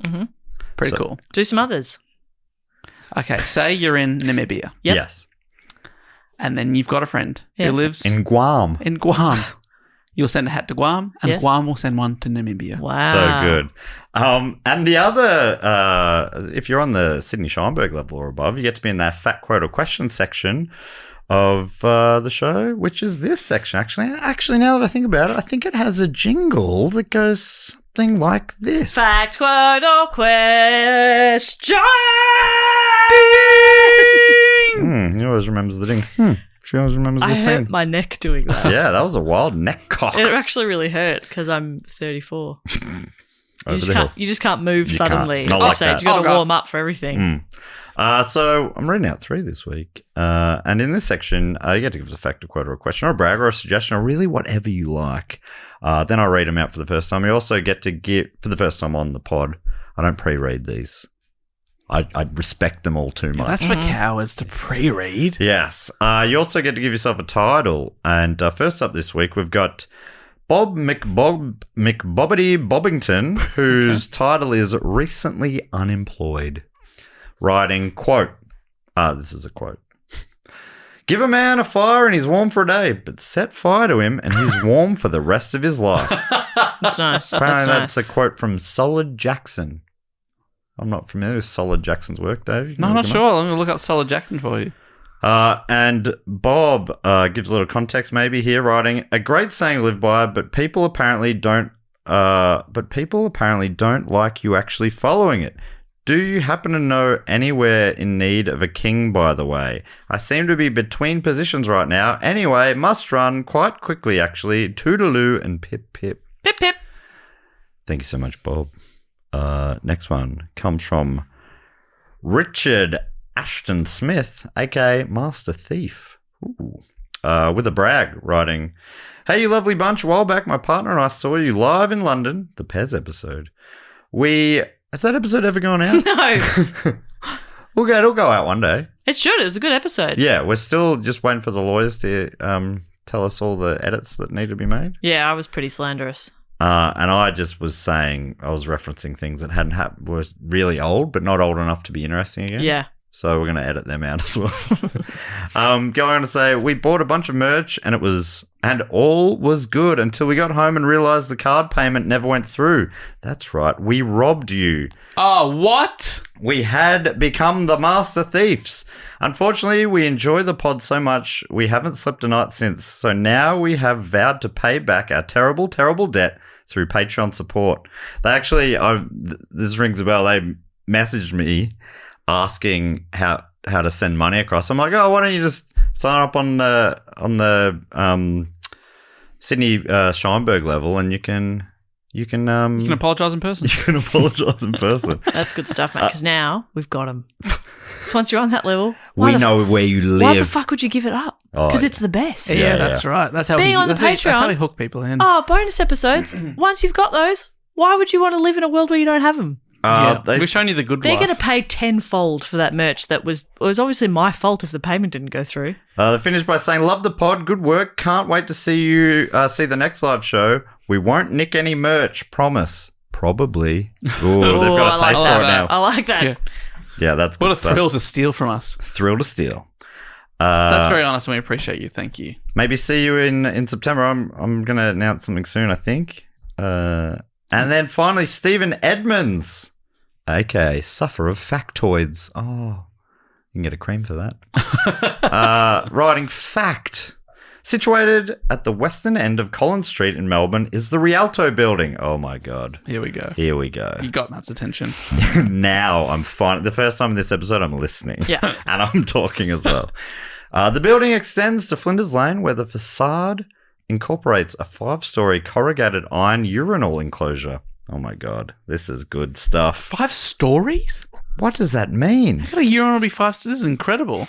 The original building plan included earth closet toilets on the roof of the building, but later plans showed these urinals as a novel solution to the provision of sanitation in a multi-story building. These are interesting facts. Stephen Edmonds, thank you so much. I hope you get that creme. That's blown my mind.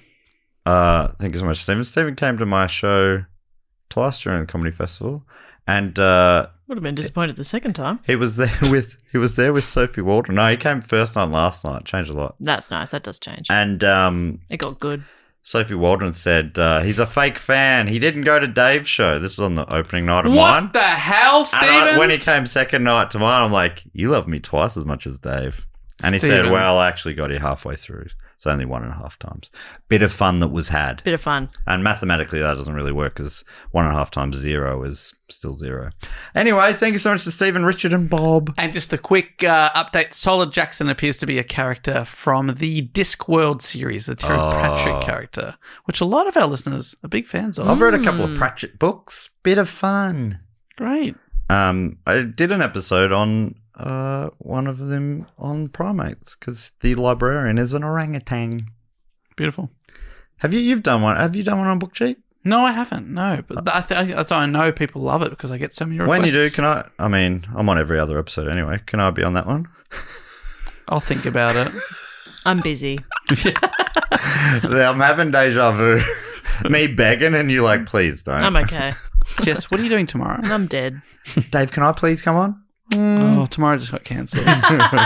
Jess, still come tomorrow. All You right. want it too bad. That's the Yeah, thing. You gotta play it cool. I want it real bad. Now, the next thing we like to do is shout out to a few of our other great supporters. Justin, where's a game based on the topic of the day? I was thinking of because like Watergate, Troopergate. I was thinking of let's come up with some sort of gate scandal for them. I like it. That's really good. That's probably better than mine. I was going to be like, what? Why don't we assume they've done something bad in the Oval Office and we have to create a diversion. Oh yeah, that's pretty good. But I like yours better. Where did you think he was going with that? Oh, you never know with him. That's the thing. I thought it was going to be something like, what's their blue dress? Or, Yeah. What did they get come on? yeah, that's what I was thinking it was going to be. All right. Well, do you want to do the gates, Bob? And me and Dave will do the addresses and names? Yep. All right, Dave, you want address or names? I'll take names. I did address last week. All right. First up from, You don't have to justify it. address unknown. It can only assume from deep within the fortress of the moles. It's Vena or Vena, Vena. Surname probably H based on the email address. Cheesegate. Cheesegate. Okay. Oh, why they eat too much and They embarrassing ate him a out? whole block. Sub judice, mate. I'm not actually saying what's. It's before the court. This is below judice. I can't go into it. Yeah, I think maybe there like is a lot of cheese like involved. Andy Matthews eats a block of cheese like an apple. Just picks it up like a hand fruit. Yeah. Just takes a big bite. Yeah. He's a weird guy. Shout out if you're listening. This is the second time. It's the Andy. second week in a row. We've, Yeah, I think we bring him up most weeks. don't we? Andy slander. and I'm waiting for him to message me and say, Jess, Oh, what's actually, going that's on? a good point. Maybe he he's doesn't- dropped off. Maybe he's not listening. He still But you messaged me don't- about who knew it though. You don't eat cheese just like an apple. You fucking psychopath. I'm here for it. Yeah, you would be. I But love you're cheese. a little freak It too. really depends on what it is. If it's like maybe a wheel of brie, I can get that. But if someone said you can have a bite of this apple or a bite of this cheese, I'm picking the cheese 10 times out of 10. I'd like a bite of each, please. Depending on the cheese. I'd like a slice of each together. That'd be nice. Oh, yeah. Now quite we're talking. nice. That's what I actually want. Actually, okay. Well, all right. I didn't know that was an option, even though I came up with the question. Well, too bad. You've locked it in. Damn it. Thank you so much, Vina. Okay. Cheersegate. Next up, I'd love to thank from Viewbank here in Victoria. It's L. Taylor. Piegate. Oh. I'm listening. Viewbank. Where's Viewbank? It involves you. I reckon, I don't know where Viewbank is. I think it's a suburb in Melbourne, though. That's isn't it? right. That's Broden Kelly territory. But I bet you that there's a bakery there that has a sign out the front saying best pie in Australia. And I reckon that's what the Piegate was surrounding. Yeah. That scandal. Thank you so much to L. Next up, I'd love to thank from Dixon, Kentucky. It's Justin Graham or Justin Graham. Wipegate. Oh, wipe? window wiper. Wipegate. Yep. They put... Yes, I'm looking around the room. They I've got this little used wipe here. I spilled I some was juice looking before. at the packet, to be fair. But yeah. Okay. I think Wipe. this is like someone put a flyer under the windscreen wiper, yeah. and Justin came and screwed it up, chucked it out. It's like, I don't want that. But unfortunately, underneath that was a parking fine, which he also chucked out, which led to quite a scandal, to say the least. To say the least. Thank you so much to Justin. From Phoenix, Arizona. Thank you, too. Say hi to Charles Barkley for us. Hello, Charles Barkley. Christina Pham. Giraffegate. Giraffegate. Hey. Not just looking around the room now, am I? No. She's using her imagination, Hey. thinking of an animal. When we're in the Christina Club, we're all Christina fam. Yeah, Giraffegate. What happened there? She painted a llama brown and gold, Yep. and charged little kiddies $5 to go to see the giraffe at her backyard zoo, and yeah, it fooled a couple of them, but eventually, A couple of the young ones. Yeah. Stupid kids. Kids are dumb. but it once people figured it out, it created quite a havoc. Created quite a havoc. You know, that phrase people say. Havoc is the name of my dog's biological father. Oh my Really? god, Just letting you know. that's a wild name for a dog. Just yesterday, I'm out walking Humphrey, who is a Groodle, and another Groodle approaches, and the lady says, he's got a little white paw. Our dog used to have that, but it's faded away. And she goes, where'd you get him from? It was Humphrey's half-sister. Fuck Whoa! Can you believe it? Whoa! And you Same mother. That is crazy. and you're on the set of Jerry Springer at the time, weren't you? You are this dog's mother. Can I touch Steve's head? From Chicago, the Windy City, second city in Illinois in the US. Thank you to Stephen Gonzalez. Incredible name. Stephen Gonzalez, of Jess course. is going deep into the mind you go. palace here. She's closed her eyes so she literally can't look around the room. But she's looking, you look up to remember she's looking down, which means she's trying to forget. Pina coladas. Is that right? Is that the song where they go some dance to remember some? Pina Colada Gate. I wonder where she gets her ideas I'm from. listening Where again. does Is she that the get lyrics from that song? Which, What? like, if you like pina colada? Yeah. Do they know something to remember? Something to... No, it's Eagles. I think it's Hotel California. Oh, yes. It's very similar songs. Very Yes. Very similar Both songs. absolute classics. They go a little too long. Stephen Gonzalez, Pina Colada Gate. Pina Colada Gate. Oh my gosh. That one did involve some murder. Yeah. So let's be gentle with how we talk about this Yeah, one. the only clue left at the scene was a half-drunken pina colada. That's right. And they found Stephen to be guilty when he pissed pineapple-y the next day. Is this piss pineapple-y? Yeah. Is this piss pineapple to you? Is this piss inadmissible? Inadmissible. Inadmissible. Is it admissible? Is this inadmissible? Well, what's your definition of is? His. Piz. From, oh my God, Dingley Village. Go Dingoes here in Victoria. It's S.K. Taylor. Shellgate. Shellgate. Oh, we talking like The oil big company, oil company, or or are we a little shell? Both. Oh my Oh gosh. my god! This little shell goes all the way to the top. Oh my god! Okay. Wait, I can't say much. is it about how they forgot to change the batteries in the shells years ago, and now shells are just these sort of dormant-looking things when they used to fly around, chirping about? Oh my god! And this goes all the way to the top of shell. All the way to the top of shell. Oh my god! Wow. This is big. It's crazy. That's real big. SK Taylor. Can't wait to hear you try and talk your way out of this So one. I can't wait to read your tell-all book. From here in Frankston, South Victoria. It's Mitchell Watts. And Mitchell Watts is famous. Obviously, for being part of Hatgate. Whoa. Oh, Hatgate. Yeah. Okay, yeah. He was the guy who sold the emperor a hat. And obviously there was, the emperor took him out as well as other haberdashers from around the town who sold him all sorts of clothes that weren't in fact clothes at all. They were just sort of like rags and stuff. Whoa. What are clothes if not rags? That's a great point. And that's exactly what Bill Clinton said in court. Depends on what your definition To of him. clothes is. Second to last now from Van Wert, Ohio, God's country itself, Gad's country. Gad's country. It's Curtis Radabow. Oh my God. Gate. Gate, fantastic. Gate, which do you Forgot remember? to shut the gate, and all the sheep got out. Curtis, when will you learn? Come on. Do people call you Rad? What a great surname, Radabow. Do you remember when I did the presidential incidents? Oh, and then yeah. I talked Of course, about yep. a few of the 100%. live episode last year. Absolutely. And I talked about there's not one but two gates. This is the third Gate gate. Gate. Wow, can't believe it. Yeah, The least serious of the three. yeah, but Yeah. those sheep are going to be hard to get back in. Yeah. Because they don't have good recall. No. Sheep. No. They're all following the The least- leader. The least serious. Remember one guy was late for soccer training and he was a professional athlete and he said that the Oh, yeah. the gate had broken down and the power went out. He couldn't get out. Couldn't come to the soccer training. And And then it was like 2 his feet coach tall. came around and it was like it's like 60 centimeters tall. You could just jump it. He needed to think of a better lie. Okay, love it. But this is even. If you need a reason, like if you need an easy lie, just say diarrhea. Yeah. Nobody questions diarrhea. no, Period pain. that coach is coming around. You probably, I don't think you Cramps. could. You could say cramps, I guess. Yeah, Yeah, keep sure. it Vega. Yeah. Cramps. I had cramps.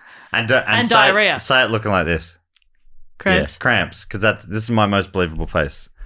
Go and accuse me of something. Matt, what the fuck, dude? We're supposed to start at 11 and it's 11:45. Where have you been? Cramping. Okay. I've got cramps. Okay. I'm very sorry to hear that. Do you need a heat pack? Yes. Good answer. Okay. Is that right? Yep. Okay. Always accept the heat pack. He fell for it. Heat packs make it worse. If he really cramped, like that could have been the case. And finally once again, from address unknown. Am I to assume that this person is also from the Fortress of the Moles? Well, Dave, don't yawn. We got feedback when you yawned last time. Did I? That Oh, yawn no. rang around the world. I don't remember that. Everyone, I mean, he got me. He I got saw me. 3 or 4 messages saying, I yawned. Was this recently? Yeah, Yeah. it might have been in a bonus. Well, I mean, you were was yawning it? at the time, Dave. So Don't do it. What's wrong with people you? are driving off the Just road say right the now. Oh my god! So I don't want to kill anyone. Jeez. Say the last name for fuck's sake. Thank you to Lata Chari. Lata Chari. Beardgate. Oh, yeah. So Lata was living in my beard for weeks, and I didn't know, and they did not pay rent. Not at all. Not Rent free. not a penny. They were living rent-free in my beard. That's ridiculous. Yeah. But I forgive you, Lata. Thanks so much to Lata, Curtis, Mitchell, SK, Stephen, Christina, Justin, L, and Vina. And the last thing we need to do is welcome in some people into the Triptych Club, which Dave explains so well, I think. This is our basically hall of fame for people that have been supporting the show on the shout-out level or above for 3 consecutive years. They've already had a shout-out previously, but now we are going to welcome them into our clubhouse, our hangout zone where you and maybe 1,000 other members that have so far gone in can never leave. But why would you want to? Because you we want to? provide the full package: drinks, dinner, entertainment, places to sleep, and places for you time. Yeah. Do with that what you will. Places to come. And Jess, you're so I mean, this is theatre of mine. I'm standing at the door, about to lift the velvet rope, read out 5 names this week, and you head on in. Dave is going to hype you up. He's emceeing the show. He's also booked a band for the after party. Jess has worked on a drink based on oh my god, this could be tasty. What have you whipped up this week based on today's topic? Well, I've got the dress and I'm trying to extract as much as I can, but You've got the original dress? I've got the original dress. Does someone own that now? Imagine that's something that people would bid big money for. It'd be in a museum somewhere, surely. That's fucked. No, surely not. No, I've just got a red, white, and blue cocktail, baby. God bless your cocktail. That was a really nice salute. Mr. President. Oh, you should call it Mr. President. It's called Sorry I'm Late, Mr. President. and it takes 15 minutes once you've ordered it. Okay. It's not that it takes me that long to make it. It's that I wait 15 minutes and then I give it to you. And then I say, sorry, this is late, Mr. President. And you always do one with them as well. Of course. I'm incredibly drunk. And Dave, you booked a band? Yes. Last week, I think you booked Mr. President. You're never going to believe I booked What? this week. When you read out the title, I was like, of this episode, what are you talking about? Because I've been in negotiations with this artist for 9 months. I've just looked at the emails and they've just come through as you started the episode. It's Monica. Oh, Whoa. we got Monica? The boy is mine. Whoa. Can you give me a bar of that? The boy is mine. Is this a song we know or not? Yeah, that's a big one. Is that the... That's a big one. Is that a Michael Jackson song or something? No, that's The Girl Is Mine, I guess. Is it? Does he have a song something like that? I'm giving you a blank expression. Come on, this is a big song. It's had how many? It's had 300 million plays on Spotify. 300 million. Yeah. I recognise the title of The Boy Is Mine, but I can't think of how it goes. You'll know it. And we'll get in trouble if we play it. Yeah, that's fine. No, I'm thinking let's of... play sorry, it after. I've looked up Michael Jackson, The Boy Is Mine, and it says... That's the opposite of what he said. He said it's not his son. Oh, I see. He's sort of like Michael Jackson, that whole song was really like Bill Clintoning it, wasn't it? Yeah. I don't even know this woman. I've never even met Billie that woman. Jean, or that woman, as I'd call her. Not my lover. Not my lover. She's just a intern. Thinks that I'm the one. The boy is not my son. I just looked up, in 2015, the Las Vegas Erotic Heritage Museum offered Lewinsky $1 million for the dress. She didn't take the offer. That's probably a good call, I think, yeah. Yeah. Maybe she's going to clone another Bill. Do you think the technology's there yet? Not quite. No. That's what she's waiting. It's cryogenically frozen. Yeah. Comes out and he's half man, half dress.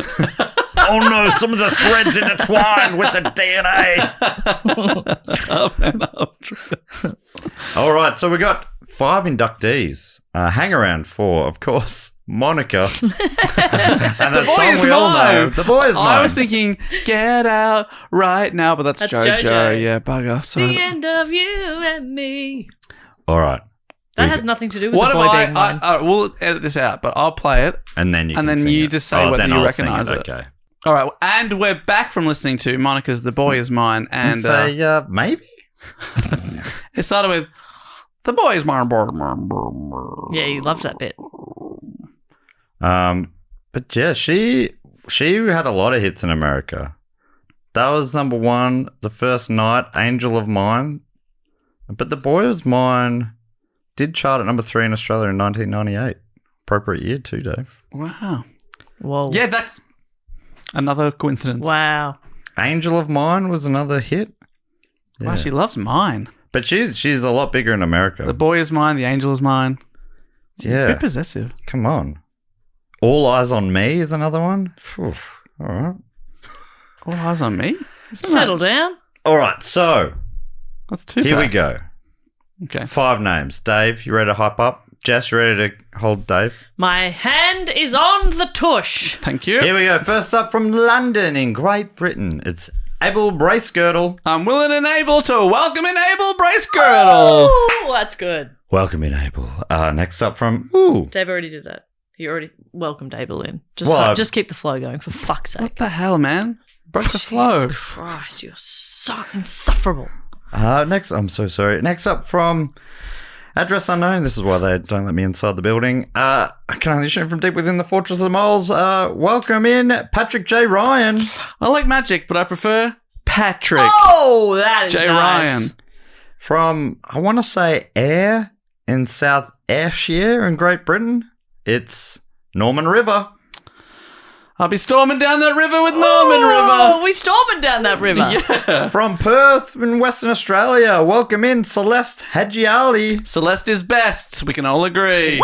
Woo! That's a great name. And finally, sorry for doing that again. From finally Denver, Colorado, it's Evan Waterman. We've got a new best Evan. It's Evan Evan Waterman. Waterman. Welcome in, Evan, Celeste, Norman, Patrick, and Abel.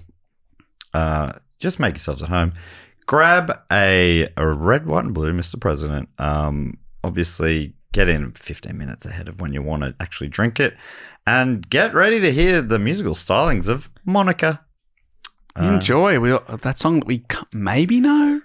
Bob, that brings us to the end of the episode. Is there anything we need to tell people before we go? Dave and I just want to apologise for Matt and his presence and existence. Oh, and for Matt, not to Matt. No, for. Okay. We apologise to the listeners that he exists. Oh my God. It irks us as well, Oh, but I'm there's so not much we sorry. can do I'm sorry, about I didn't it. realise it was that bad. So thank you so much for joining us. If you want to find the show on social media, it's Do Go On Pod. He's looking all sad and now I got the giggles. This might be my last appearance, but it's been really nice being here on the show, I guess.